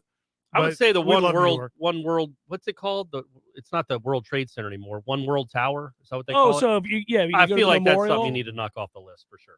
Yeah, and I wouldn't call it knocking it off the list. That's probably a little too dismissive of that place. Yeah, You're right. yeah. I apologize. I'm like, all right, now let's go get a chili dog. Yeah, you're like, okay, we did that. No. Thank God we saw the Holocaust Museum. Anybody up for a soda pop? Yeah. I mean, What are we gonna that's do not now? what you do, man. I was texting with Tom Lang, who He's in New York right now. yeah. And I told him, he said he was in Central Park, and I was like, man, every time I'm in Central Park, I feel the need to get over to the Dakota just to kind of soak up that. Where John Lennon was Yes. shot. Yeah. That's what we do on trips. And but it's like, I'll do that for I've done it several times, and Would I you go think every every time I go, I feel the need to go. Do you over. walk over to Central Park and go to Strawberry Fields and Yeah, see where the yeah. thing? Yeah. But it's a challenge because that park is walking from here to there, and that park is Yeah, it's tough. ain't a little park. Yeah, you know what, Chris, and I happen to know you. We go way back, and he worked on the Jeff Cameron Show eons ago. So I would say to Chris, kind of gear your trip towards the things you and your family like. Like what I would do there might be very, very different than what you would do. New York City's massive. That's good advice. There's Just a lot of stuff to do, man. Yeah. There's a lot of stuff to do. So, I mean, I would only generalize for you because I have a feeling my interest would not be your interest. Go or to your family's Sparrow, interest, one of so- their local pizza joints. Sparrow, nice, authentic New York pizza. Don't pay attention to Corey, please. Alan, Corey's telling you to go to Aqueduct or Belmont. And see if Yeah, you really. Hit See it, if your hit kids can exacta. get you some numbers. Alan writes, okay, guys, with the realignment on everybody's brain, with the Big Ten's recent acquisitions, would it not be smart for them to get FSU, Miami, and Clemson to get ratings in the South? That way they can be national conference rather than a regional conference. Well, I mean, it's kind of what we talked about all of last hour. This is going to be the center of If you were conversation. the Big Ten, you definitely would. Like that would be that would be even more of a seismic shift in me than LA. Nobody tunes in for UCLA football. They haven't done anything since Aikman was the quarterback. But LA's a big deal. But you already got LA with USC. Right. But I don't know because you've gotten one without the other. No, again, but I'm saying like the Florida State, Clemson, Miami triumvirate coming into your conference would be bigger than USC and UCLA, in my opinion. You're getting two premier programs, and you're getting a huge market, and you're getting a whole state of Florida. Florida's a big deal. It's as big a deal as LA, especially when you're talking about UCLA. I just think that it's at least close. You're getting Clemson and Florida State. Well, I mean, you don't have to stop there. Is the point? They're going to expand, right? You're getting like 11 national They have championships. New York, Los Angeles. You could get Atlanta, Miami. You could do those things. Yeah. I mean, you're But looking if at that the Big way. Ten was smart, that would be the play to make, not Georgia Tech or North Carolina. If you really want to challenge the SEC for dominance, you would make a run at those three teams, I think. Yeah, you'd have a diversified. Imagine Florida State with Big Ten money. You know, it'd be exciting. Kyle writes, hope you guys had a great fourth. Do you think we're headed to a two-league format with just the SEC and Big Ten, 20 to 24 teams in each conference, or just a super league with 64 teams? Yeah, I think where we're headed suggests that I'm not even sure. I mean, I know they want their brand in some capacity, I guess, to say we won, but I don't even know that the moniker SEC or Big Ten is going to matter. If you think about the college football playoffs, it's not run by the NCAA. So if we're moving towards a Division I football that's not represented now, right? Like, and everybody else is in some other, whatever that would be called. I mean, you're either in that or you're not. It doesn't really matter if you're part of the SEC or the Big Ten. You're going to be part of 24 teams that play in this region and 24 that are part of this. It'll be like the NFC and the AFC. Yeah, NFC, AFC is a good way to look at it. Leaders and legends. How about that? Call one. Be good. Brush that off. Yeah. Dust that off. It's the way somebody made a comment to me the other day, or actually it was earlier today, talking to somebody about this. You know, think of all the iterations there have been in professional football leagues trying to be the next NFL. I mean, it's been a dozen probably at this point. And the problem almost all of them have is like, how do you build these fan bases? Right. Well, this becomes another professional football league with fan bases that are already enormous fan bases. For years, I thought the NFL should aid in the endeavor if we weren't lying to ourselves and, trying to hold on to amateurism. Like the minor leagues for the NFL is college football. Right. I thought to some extent you would want some funding from the National Football League. If you efforted to play big time college football, like where we're headed this way, who knows? But to his question, do you think that we'll get to a point where the rest of the teams in the SEC, the Alabamas and Georgias, like, all right, do we really need NC State? What are they bringing to us? They're not a name. Are we just giving them a place to land to be nice? And that is because we want that's more money that's not coming to us. It's another mouth at the table. So that does become part of the calculus. But then they start looking at the Purdues and the Vandys and everybody else that's been eating at that trough too for a very long time. And I would say that, again, the television networks are going to dictate terms here, what these leagues look like. I mean, obviously that they're trying to present this to sell this long term. This is about, how do we garner the most amount of interest and the most amount of advertising dollars? Well, you present the best possible product, right? If it ends up being 60, though, you're basically just taking all the Power 5 schools and they're going to land somewhere. I don't think it's going to be 60. I don't either. I think 48 seems like the right number to me. That's just me. When you do the exercise, do this with your friends over a cold beer. It is really fun. Mm-hmm. Get into the pros and cons and the hows and whys. You would select the 48 teams that you're selecting. Some of them are obviously no-brainers. You right off the bat, we understand USC is in. We got it. But you would do this. It's a lot of fun. Like 44, 45. It gets intriguing. You get to a Louisville and NC State, Stanford. Yeah, you get to a Louisville, you get to a Virginia Tech, you get to there's plenty of teams in the Pac-12 that you could argue with. Arizona and Arizona State. Yeah, both. I mean, does Arizona do anything for anybody? Nope. And Arizona State really hasn't in a long time. Yeah, they did it one time. It's kind of fascinating, though, isn't it? They lost to Ohio State in that Rose Bowl that let Florida win that national championship that one year. Brad writes, is it more, that was Jake the Snake, wasn't it? Yeah, Is it more important for FSU to have a good 2022 season, A, for the future of Mike Norvell at FSU, or B, for the future of FSU football outside the ACC in this super conference era? Well, I do think you need to start to trend towards the significance, right? Getting back to mattering. The sub 500 seasons aren't helping your cause. Now, Florida State has a ton of cachet built up over the last 40 plus years. Florida State is still a brand that does huge numbers from a TV rating standpoint. That's why they're of interest to any super league, is that you would want that brand. But the longer you remain stagnant and continue to suck, say that we project out 4 to 5 years. Yeah, you could be making a case against yourself if you can't get it together. Well, I think that's why, again, we've talked about it several times. The reason Florida State has upped the ante in terms of their investment in support staff and facilities and things they're trying to do, because they want to make sure everybody understands in college football, hey, we want to be in this, whatever it is, whatever the number is, State, we want to be in it. We have the tradition. We're putting the resources into it as well, and we've got everything in place. The other part of that I think is interesting, the one scenario that has been talked about from credible reporters who have contacts is for the ACC to survive, the only way possible might be to change the revenue sharing breakdown. And so where the schools that are the power schools that are bringing in the most money, that's what I'm saying. I don't know how that works. Well, it didn't work in the Big 12. It definitely did not. It's not going to work. And I don't know how it would work here for Florida State, because Florida State gets the TV ratings, but they haven't done anything on the field in 4 years. So how do you balance that? And then is it like 1 year you're good? You get to say, hey, we get more money. And, it's just and as you said, the Big 12, it failed miserably. It doesn't work. I don't think that's going to, at the end of the day, get the hell up out of here. Whatever you got to do. Yeah. The goal for all of the teams that remain behind right now that matter to care big boy football is what they're invested in. Clemson, Florida State, I guess Miami finally, and whomever else you want to throw in that mix. North Carolina, I think, does. Virginia does, probably. NC State.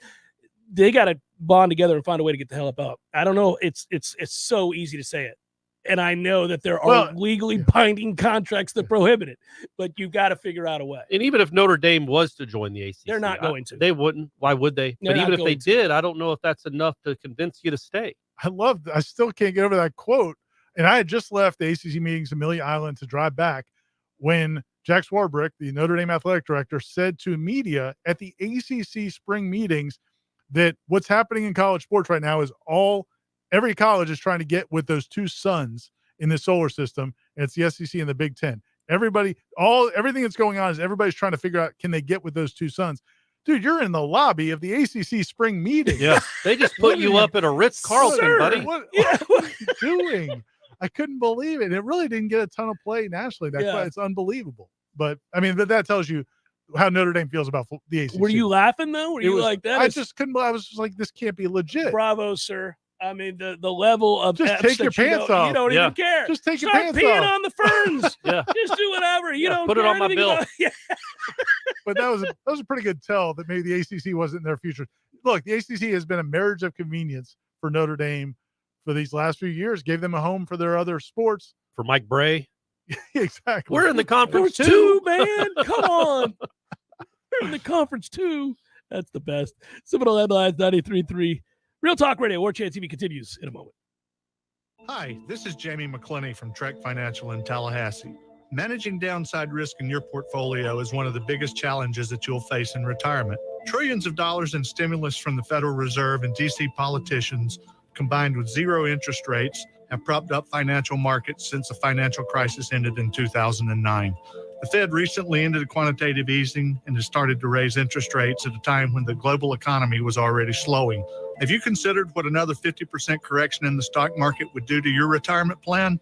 If you're concerned about where this all might be headed and would like to find out about the potential benefits of an active risk management strategy for your portfolio, give me a call at 850-900-5200 and schedule a time for a review of your portfolio from an active risk management perspective. Make Jamie your first call for a second opinion. Investment advisory services are offered through Trek Financial, LLC, an SEC-registered investment advisor. Well. Hey, Jeff, look at this place. Yeah. Well, doing well. It's been a while since I've seen you, brother, but, it hasn't been a while since I've been over to Gordo's. I go there on the regular because of you, Eddie. Well, we keep you regular. Well, that's true, but I think of Gordo's as a place to sit down, have a cold beer, talk to your friends, enjoy the sports, eat the delicious food. But I think of you as Uncle Eddie, a man who takes care of his people and takes care of the town. I appreciate that, Jeff. Hey, and we'll keep you regular. Gordo's, bringing the flavor and flair of Cuban food to Tallahassee since 1996.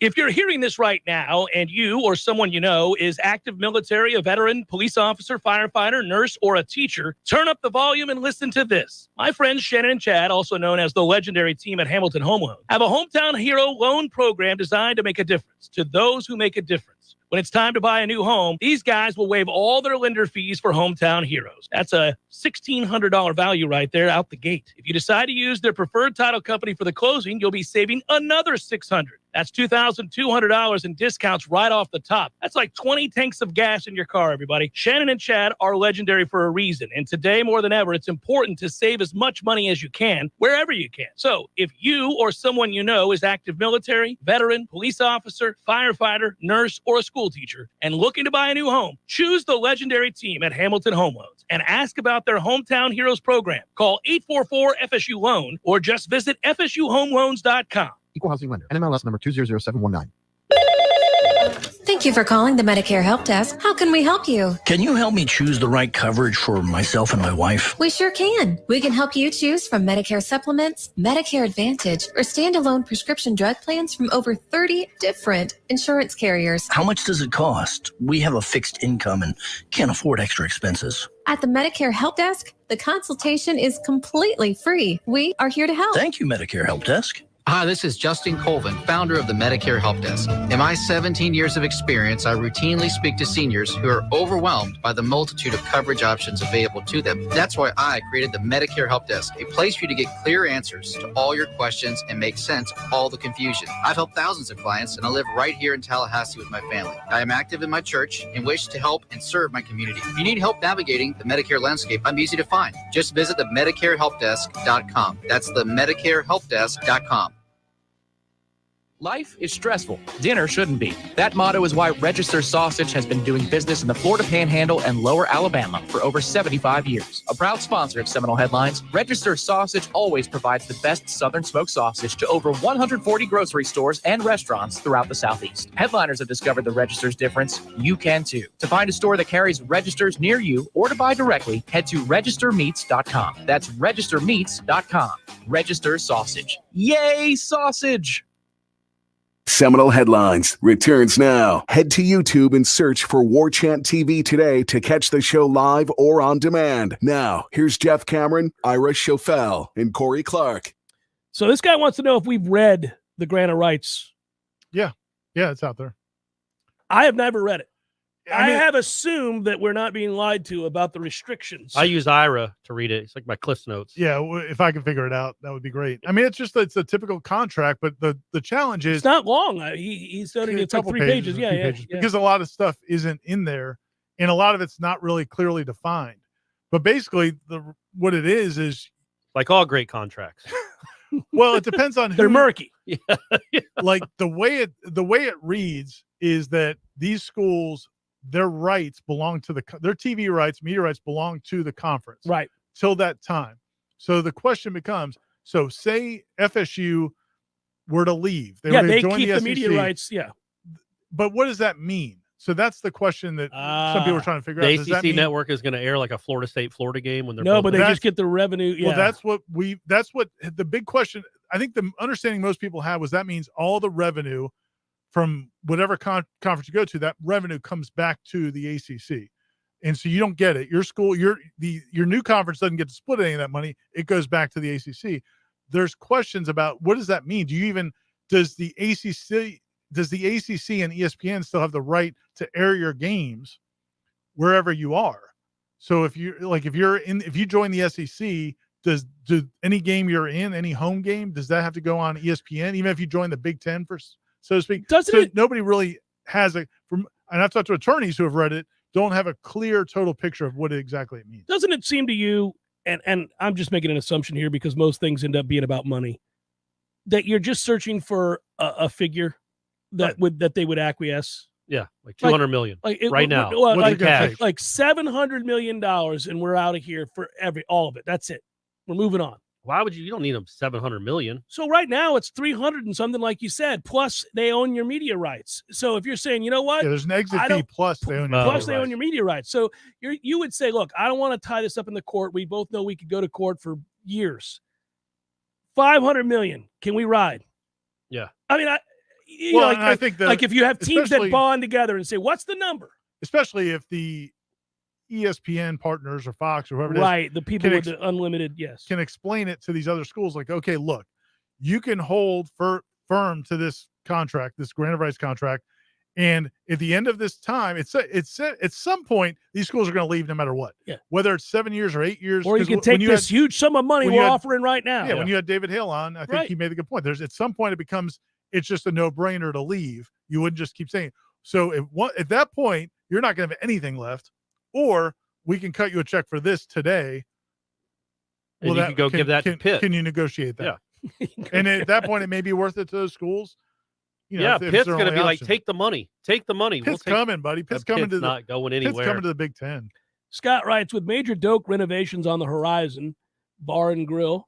Nicely done. He throws the bar. There you go. Nice. I see you working there. Nicely done. Does it make sense to lower capacity to the reported 70,000 or so still if joining a super conference? You'd have to think the demand will be there with renewed fan interest both from the Noles and visiting teams. Well, even schools in the SEC and the Big Ten in many cases have decreased capacity at the stadiums.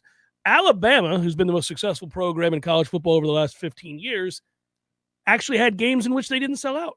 Yeah, Georgia too. You can see in the top corners there. It's hard. It's hard, man. It's 104,000 people. Well, we also know just the home viewing experience has gotten so great. Yeah, that's the problem. And look at the NFL, man. They do great. They have huge fan bases. Those stadiums are 60,000. That's right. They don't have to be 105. Let me bang my chest and show you how much we care. And it doesn't. Not like is it hard to fill them, but you want to make them a better experience. You could charge more per ticket. So you want to add the suites and the chairbacks and people, the days that we grew up in where you go sit on a metal bleacher for 4 hours because the game wasn't on TV or it might not be on TV or you couldn't watch. That just doesn't happen anymore. So they've got to make it. They've got to reconfigure. It's going to make it smaller, but it's also going to be a much better experience. That's the sell. Yeah, the biggest deal about going to live games back in the day is that you were watching a 32-inch television that weighed 950 pounds and was blurry. Yeah. So, going to the game was always going to be superior. Not so much anymore. Not so much anymore. I mean, Casa de Camera's got an 85-incher right there in that Florida room with the refrigerator to my right, the bathroom over here, and I don't have to deal with obnoxious a-holes that I've never met before. Quit bragging. I'm just saying. Quit bragging. It's uncouth. No, middle-class people can do that, Corey. Oh, Middle-class people can afford that television. They didn't used to be able to, but they can now. And that's my point. Everybody goes eventually and says, screw this. What am I doing? Well, it's 105 degrees in Doak Campbell Stadium early in the season. And I know people who have foregone their season tickets to build that TV room or the media room. Yes, to say screw it. Yeah, I mean. And you can watch every other game. They still don't even have Wi-Fi. Hey, let's not sell people on not going to Doak, everyone. Just saying, the answer to the question is yes. It's going to make it smaller, yeah. When it comes to these decisions with coaches, don't overcomplicate things. All 8 coaches in Omaha had head coaching experience before they got to their respective schools. As my LSU friend said 3 years ago, you are FSU. Go get a proven head coach. Imagine if we had done that with Link Jarrett 3 years ago and where our program would be today. That's for Sean. Okay, look, let's not get crazy here. I'm fine that they moved on. Link is a great hire. I'm excited about it. Florida State didn't fall off a cliff under Meat. They went to the postseason. Last year was bad. Also, would you call Link proven 3 years ago? He's saying he'd been a head coach. But he'd won some games at UNC Greensboro. It wasn't, it wasn't like you'd want him at Clemson or Notre Dame in this. He's proven now, clearly. Yeah. I don't know that you'd say 3 years ago, also, this guy's it's baseball. Automatic. It's baseball. Weird things happen in baseball all the time. Yeah. Teams that have middling seasons somehow get to Omaha. Other teams that have the greatest season ever Tennessee. Yeah. Bounced at home, chilling at the house. And I think Link would admit, I think he has admitted, they ended up in a really good situation at Notre Dame. Yes. It turned out they had recruited well. They had a really good makeup of kids. He said that the first year's team that got shut down to COVID, I heard him on Packer and Durham. Yeah. One of their last shows. He said that that first team that got shut down by COVID might have been the best team they had in the 3 years. So he they were like 11-2 when it got knocked out. So it's there's no guarantee because of what he did there that's going to work exactly that quickly as it does here. I'm excited for what he can accomplish, but I just don't like this idea that if Florida State had acted sooner by, say, 2 years, 3 years, that it was guaranteed Florida State would have been out in Omaha had they made that hire. I'm not so sure that's true. Maybe it is. I mean, we'll see. We'll never know. In 2025. Patrick writes real quick. Andy contributes to the process here. Real summer question. Would you rather be 6'8", but you're out of shape, or 5'3", in great shape? Think flyweight fighter. Yeah, I thought a lot about this with Kevin Hart. Like he's 5'1" or 5'2", but he's jacked. And I'm like, still, man, you're 5'1". Yeah, you got no real shot against anybody with any kind of size. Well, I'm even talking about fighting. It's like, I don't know. I just think 5'1's tough. That's short for a girl. Yeah, 6'8" is tough too. 6'8", yeah. 6'3", 6'3" or 6'4" is a little more appealing than 6'8". If the question was 6'3", because 6'8", you're kind of a freak too. Yeah, I'm not in love with the idea of being 6'8", but 5'1". And how out of shape are we? Also, I can Just get like in dad shape. bod, I can or- get in shape, and then I'm 6'8" and in shape. You don't If want to be that's part of the 6'8" deal. as an old guy. I feel like old, tall guys, that's a tough life. Well, really tall guys don't make it. Yeah. Yeah. So I think of all our Patrick. 6'8" listeners, enjoy the show while you can. Yeah, because you ain't got you're much in real time left. trouble. I mean, it's something. Obviously, you're a freak.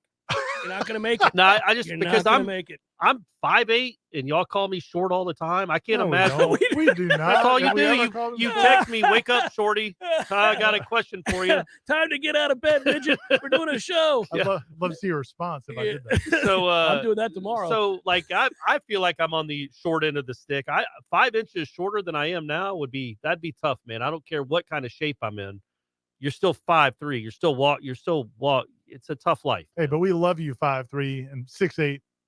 Yeah, whatever listeners. it is. Yeah, we're rooting for you. If you're 6'8", we're rooting for you big time because 5'3", you got probably a long life. you're probably going to live a expectancy. long Yeah, time. yeah. 6'8", I don't know. It's like Kevin Hart versus I don't know, Dennis Rodman. Mike writes, the Promise, teams jumping 6-8, into the right? SEC and the Big Ten. Doesn't it seem like it will lead to the teams in these conferences annually going 10-2, 9-3, 8-4? And how much money is enough money to run a successful program?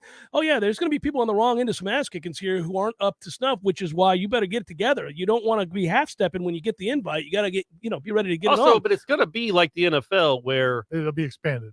But also the playoff will be expanded. Ain't nobody have an undefeated season in the NFL. That's not even expected anymore. It's going to be the same with this. Like if you're out of conference games or like Ohio State, Michigan, and right, Rutgers, you could lose 3 games in a season. Sure, you could lose 4 easily, and still make the playoffs. Right, you probably will, expand, just like the NFL teams. And if do. they're taking 16 or 20 teams, or whatever when it you is, expand the playoff, those losses don't hurt. I mean, there really are teams as much. that go 9-7 and get in the playoffs in the NFL, or 10-7 now. Yeah. Well, so I don't even think that you're gonna have to win your division, however that's constructed. But nobody's gonna have undefeated seasons anymore. You're gonna go through. Do the bowls not have any power at all anymore? Because for Just those so jackets. long, remember the original BCS? Like, Yeah. the Rose Bowl's not going to. Oh, the Rose Bowl's in trouble. By the way, what happens to the Rose Bowl? Good question. You could play some. Well, does USC play Ohio State just in Chicago and they call it the Rose Bowl? Well, no, I mean, I don't know if you have. Yeah, no, you're screwed. I don't know what happens there. Thank God, because screw the Rose Bowl too. Although I love the Rose Bowl. They held college football hostage for Agreed. decades. They were ridiculous. Yes. Also prettier than Lexington. It is, yeah. Pasadena? Yeah. You think? Yeah, the smog though. The smog right on the horizon. Lexington is kind of like the ground zero for.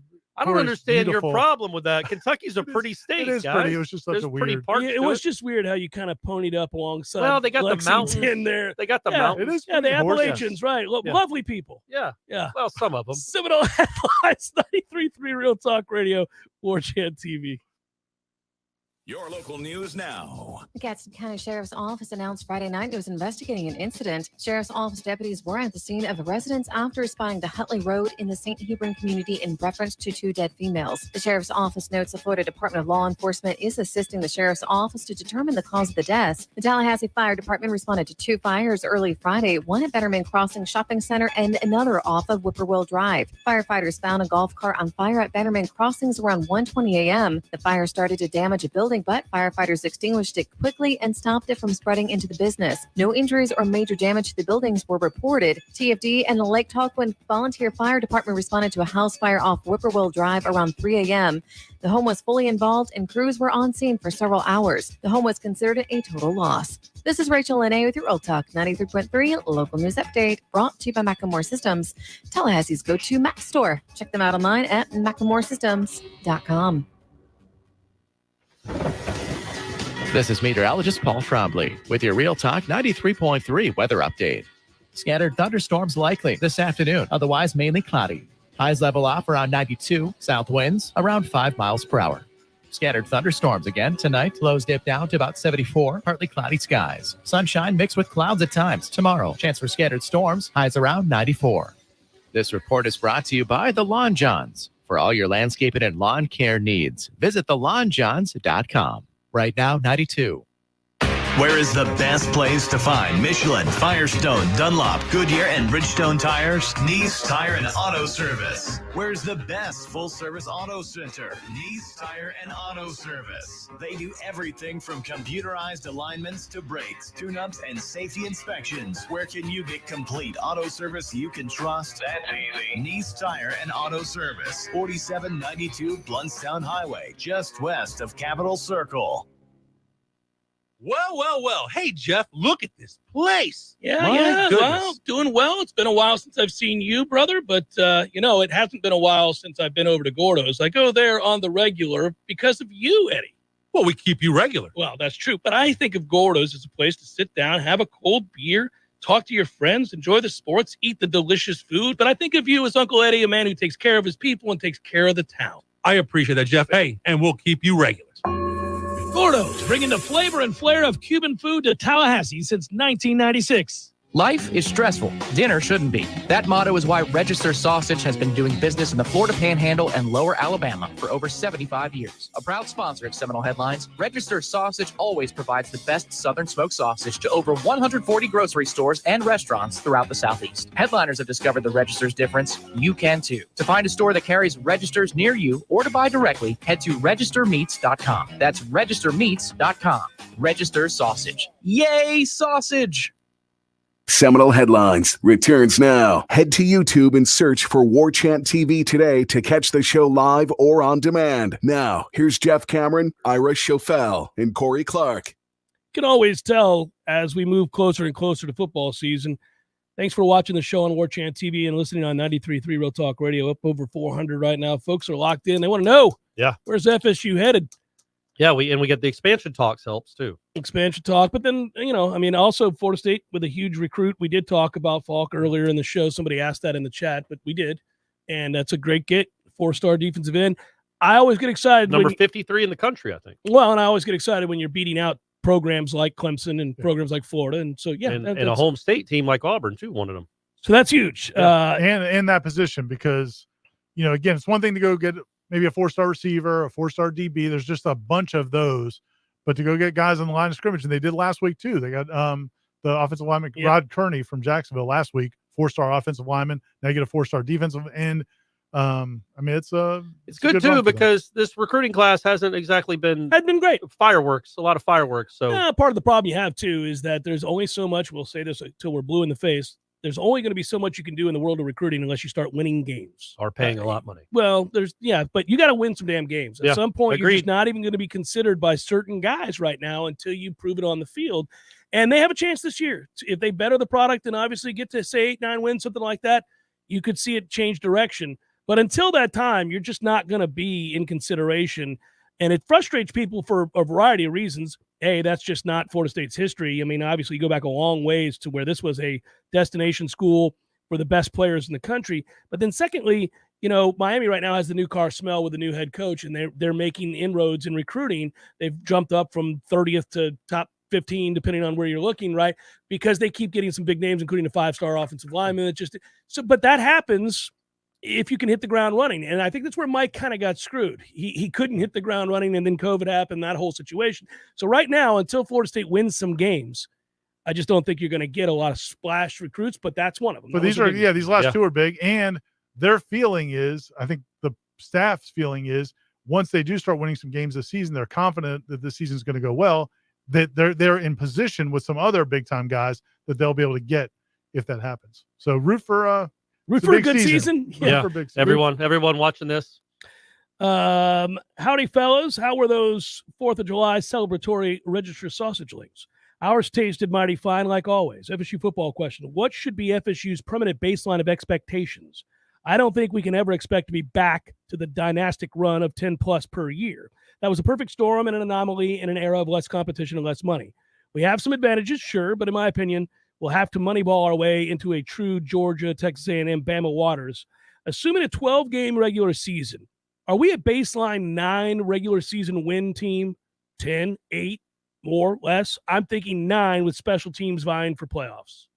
That's the question from our friend Nathaniel Hornblower. It seems probably around right. 9 seems right. I was going to say, I wasn't going to do it. That's where most teams, teams don't have a dynasty run. Florida State was very fortunate. I think Florida State and Florida, Miami, they're kind of all in that same boat as far as you want to go to a bowl. That's a baseline. I was going to say more like top 20, top 15-ish program. I think that's a better gauge than just wins, because that can change obviously from year to year. But you should always go into every season being a top 20 program. And some seasons you're top 5. But you're not going to be top 5 14 years in a row. That's never happening again. But, I think that's what you want to be. The baseline is a top 20 program, and sometimes you're better than that. And the other reality is, it goes back to the comment we were talking about earlier, is the way you view a season is going to have to change if this is more like the NFL, where, you could be 9-3 and get into the playoff and get hot, make that run, and now you are playing for the national title. That happens in the NFL. That has never even been on our mind in college football. But I think more people can wrap their mind around that than ever before. I think you can already see the shift in expectations. At this point, hell, everybody would be elated with an 8-win season. We're already in the midst of that, and they're not operating at peak efficiency currently.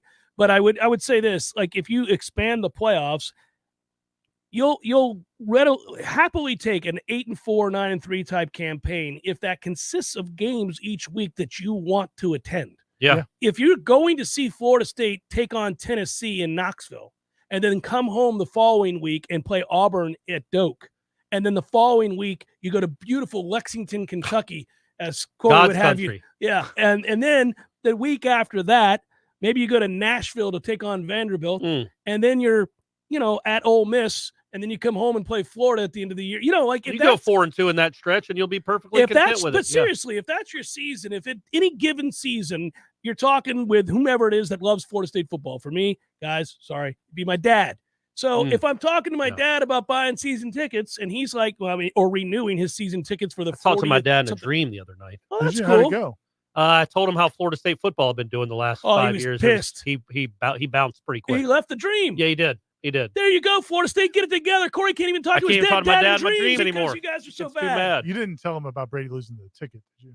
Oh, no, I didn't want him. I want him to visit me again at some point. When he does, he needs to tell Brady to take those glasses off. The what? The glasses. Oh, the sunglasses. They're He loves them. ridiculous. He loves them. They're That was one of his ridiculous. birthday gifts. It's the big, it's huge hurtful ones. to see it every time. I know, see it. man. I know. That said, yeah, but talking to him about, listen, we played Tennessee, Florida, Miami, Clemson, because they came with us. Right. We've got Georgia and Auburn and LSU this year, Dad. That's a hell of a year. You had a good time every Saturday.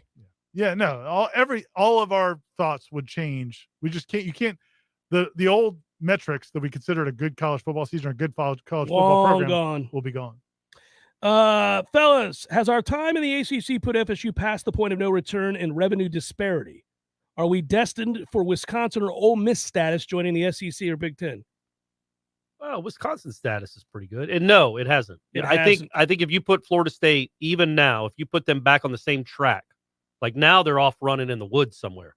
But if they got on the same track as Georgia, Alabama, and Ohio State, with all the same resources, it would take them no time at all to catch up. Your built-in advantages that you've always had regionally are still here. Again, they're still here. They're still here. I don't think it takes I don't think it would take much time at all.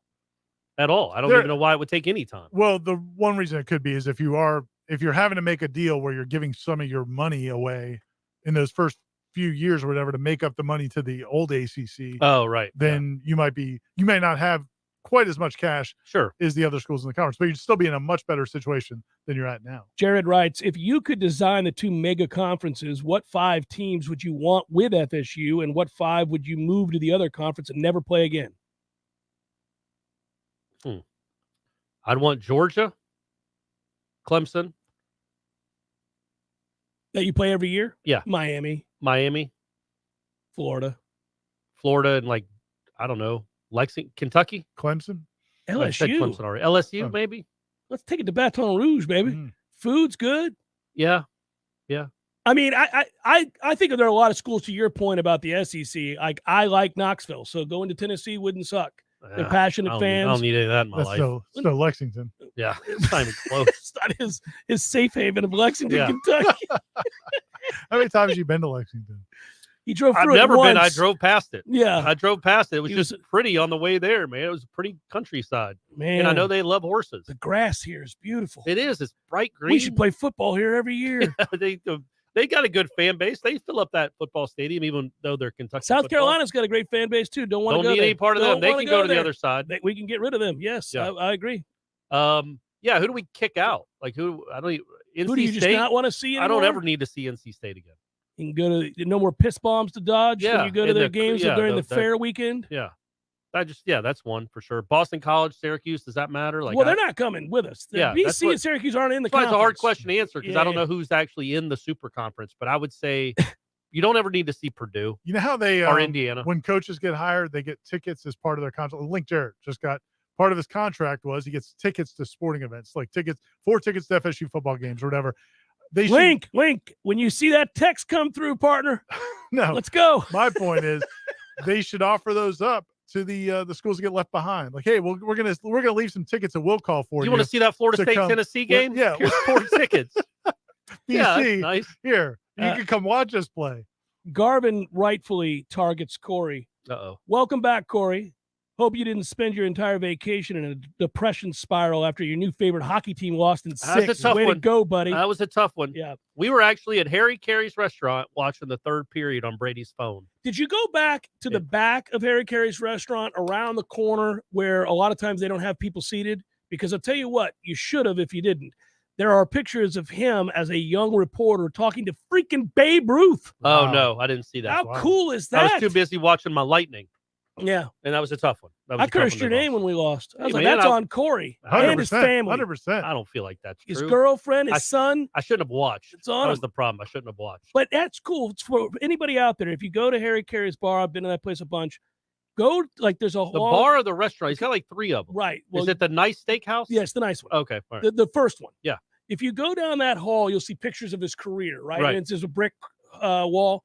But if you go around that corner, oftentimes, unless they're sold out on a given night, they don't seat anybody back in that back corner. I did it I got lost one time. I was just sitting there looking at pictures. I was in awe. And there's a picture of him as like a junior reporter, like 16, 17 years old, holding a microphone, talking to Babe Ruth. Babe Ruth. It's Ira. insane. Corey and Tim tell me I've been to that establishment, but I don't. You don't remember? He has. He didn't remember it at all. Got a little loose, did you? I don't know. Went I don't hard in know the what it paint when you were up in Chicago. We were there, man. We were there. I remember being there before, and Tim It's a backed good me time. up on it. Good time. Seminole Headlines. Come back, wrap it up. More headliner questions momentarily. Hang tight. Well. Hey, Jeff, look at this place. Yeah, My yeah. goodness. Well, doing well. It's been a while since I've seen you, brother, but, it hasn't been a while since I've been over to Gordo's. I go there on the regular because of you, Eddie. Well, we keep you regular. Well, that's true, but I think of Gordo's as a place to sit down, have a cold beer, talk to your friends, enjoy the sports, eat the delicious food. But I think of you as Uncle Eddie, a man who takes care of his people and takes care of the town. I appreciate that, Jeff. Hey, and we'll keep you regular. Gordo's, bringing the flavor and flair of Cuban food to Tallahassee since 1996. Every day, Sellers makes life a little better for homeowners, helping them find the best design ideas for their homes with the best quality tile, carpet, and hardwood flooring. Even mosaics, ceramic, and vinyl solutions are at their fingertips in their remarkable showroom. Maybe it's time for you to get the Sellers Advantage for your home or office. Find them on Capitol Circle Northeast, just north of Mahan Drive, or online at sellerstile.com. For style, quality, and design, get the Sellers Advantage. In Tallahassee, call 656-8453. Hi, my name is Shannon Pash, and I'm the principal at Red Hills Academy. We will provide a challenging, rigorous curriculum. We will also work with our students to teach them how to set goals and then how to work to reach those goals. Red Hills Academy will offer the Spanish language every day. Relationships are really important to us, not just with our students, but with our families and the community. This benefits parents and students alike because parents get that involvement within the school. Easily apply online today at redhillsacademy.com. If you buy too much, you waste money. If you come up short, you waste time. And if you don't have the right metal, you waste time and money. You got to spend wisely. MetalSupermarkets.com is your online source for metal with the deepest metal inventory. Just enter your dimensions and we'll cut the metal to your exact spec and deliver it to your home, business, or job site. MetalSupermarkets.com. Any metal cut to size and ready fast is just a few clicks away. MetalSupermarkets.com. DQ presents a burger and blizzard meal matchup. Today's matchup is Bryce Harper's new DQ meal with flamethrower signature stacked burger, fries, and a cookie dough blizzard versus Tim Anderson's new DQ meal with a bacon 2-cheese deluxe signature stacked burger, fries, and an Oreo blizzard. Who picks the winner? That's you. Visit DQ.com to cast your vote for which meal should be the official meal of MLB. But first, try them both today. DQ. Happy tastes good. Many orthodontists in Tallahassee can straighten a smile, but at Birch Orthodontics, they're dedicated to providing the finest care possible. The experienced and friendly staff is trained in all of the latest techniques. So whether you need standard treatment like braces or Invisalign, or you have a more complicated case requiring extra attention, Birch Orthodontics is here for you. Set up your free consultation today by visiting birchorthodontics.com, BURCH orthodontics.com, or call 850-877-1692. At Birch Orthodontics, they create beautiful smiles that last a lifetime. Seminole Headlines returns now. Head to YouTube and search for Warchant TV today to catch the show live or on demand. Now, here's Jeff Cameron, Ira Schofel, and Corey Clark. About 8 minutes here. Let's get as many questions as we can. By the way, I've been lobbing back and forth between. I believe you. Yeah, no, Smart. yeah, doing everything I can to get as many as I can. Kevin wants us to know our thoughts on Joey Chestnut. Will anybody ever dethrone him? I don't care. I've watched it one time. That'll be the last time I watch it, and that was many moons ago. I think he's won 15 years in a row. I don't really care. You know what I hate is they have professional eaters. They have contests in every type of food. They have crystals. They have onion rings. Right. Show me that. I'm tired of seeing that gross ass wet hot dog bun all over the entrails everywhere. Yeah, it's awful. I'd rather see how many onion rings. You don't have to watch it though, Corey. Well, no, I don't watch it. But I'm saying, give me something else. I might get into it if it was like crystal burgers look at him crushing those onion rings. This is awesome. Or jalapenos. Anything else besides just gross, wet hot dogs. Surprisingly, I've also heard it's like a miserable experience for the people that do it. Like it's not like fun. No. The eating part of it? Yeah, like afterwards. Oh, yeah, man. It's your body's just wanting to revulse it out of you. Was it a mistake, writes Tom, not to upgrade certain position coaches, particularly at linebacker and wide receiver? More importantly, how realistic of an option was it to upgrade those staff positions given the state of the program? You might have answered your first question. I think he just answered the he did. First of all, there was an effort on some of those positions. They couldn't. One of those guys, allegedly, wide receiver coach at Penn State, rightfully chose the sturdier ground to walk on. That head coach at Penn State, Coach Franklin, just got a huge extension. It's a I mean, it's a little bit easier. Honestly, it's the same. One of the issues Mike Martin Jr. would have had if he stayed and he wanted to make a change on his staff is who wants to come take a job when they think, it might be a year. So that was part of it. He had a follow-up, and I normally don't do this, but Tom's been real good to us over the years. And it is an interesting thought. In 93, would you have ever imagined that Rutgers, Northwestern, Vanderbilt, and Kentucky would someday be making 2 to 3 times more TV revenue than Florida State? But that's why I've always felt like it had to change. I just felt like there's no way that's going to just exist forever. Yeah, that hurts. Yeah, I don't think it'll be the case in a few years. Let's see. Burke writes, what's more likely, FSU with a 1,000-yard receiver or two 1,000-yard rushers? 1,000-yard receiver. Yeah, I would say. Well, I don't know. Does Jordan count? Yeah, I was going to say. He's not running for 1,000 yards. How many did you have last year? Like 5 something. I think like the problem is it does take away from the ability for you to have 2 1,000-yard rushers because Jordan is going to rush for 500 yards. Yeah, at least. So that's kind of hard because I do think they have 2 guys that could amass 1,000 yards in that backfield. It would be nice to have a 1,000-yard receiver. It's been a minute. It has been a minute. Who is that? I guess Rashad? Tamari and Terry, maybe. Yeah, that's right. It was right after that season that Corey proclaimed him to be the next Jerry Rice. Hey, we don't get them all right. It's close. I didn't never say it was Jerry Rice. That would be an interesting comparison. Oh, fellas, has our time in the ACC put FSU past? Oh, I already asked that question. Good grief. Get it together over there. I'm lobbying back and forth, speed asking. Okay. I'm speed asking. We like I'm it. trying to get everybody in here. All right. Well, some of these are repetitive, guys. Okay, here you go. I'm going to take 7 or 8 of these questions and put them into one because it is a sentiment that we've all seen on Twitter, Facebook, and the like, and this feeling that this paranoid fan base has had forever that they're going to get left in the lurch. Now, I know, Ira, you and I were asked about it. The guy didn't want to accept the logical answers, so he just continued to tweet because that's what dumbasses do on Twitter. But the whole thing is this idea that Florida State will get left in the lurch.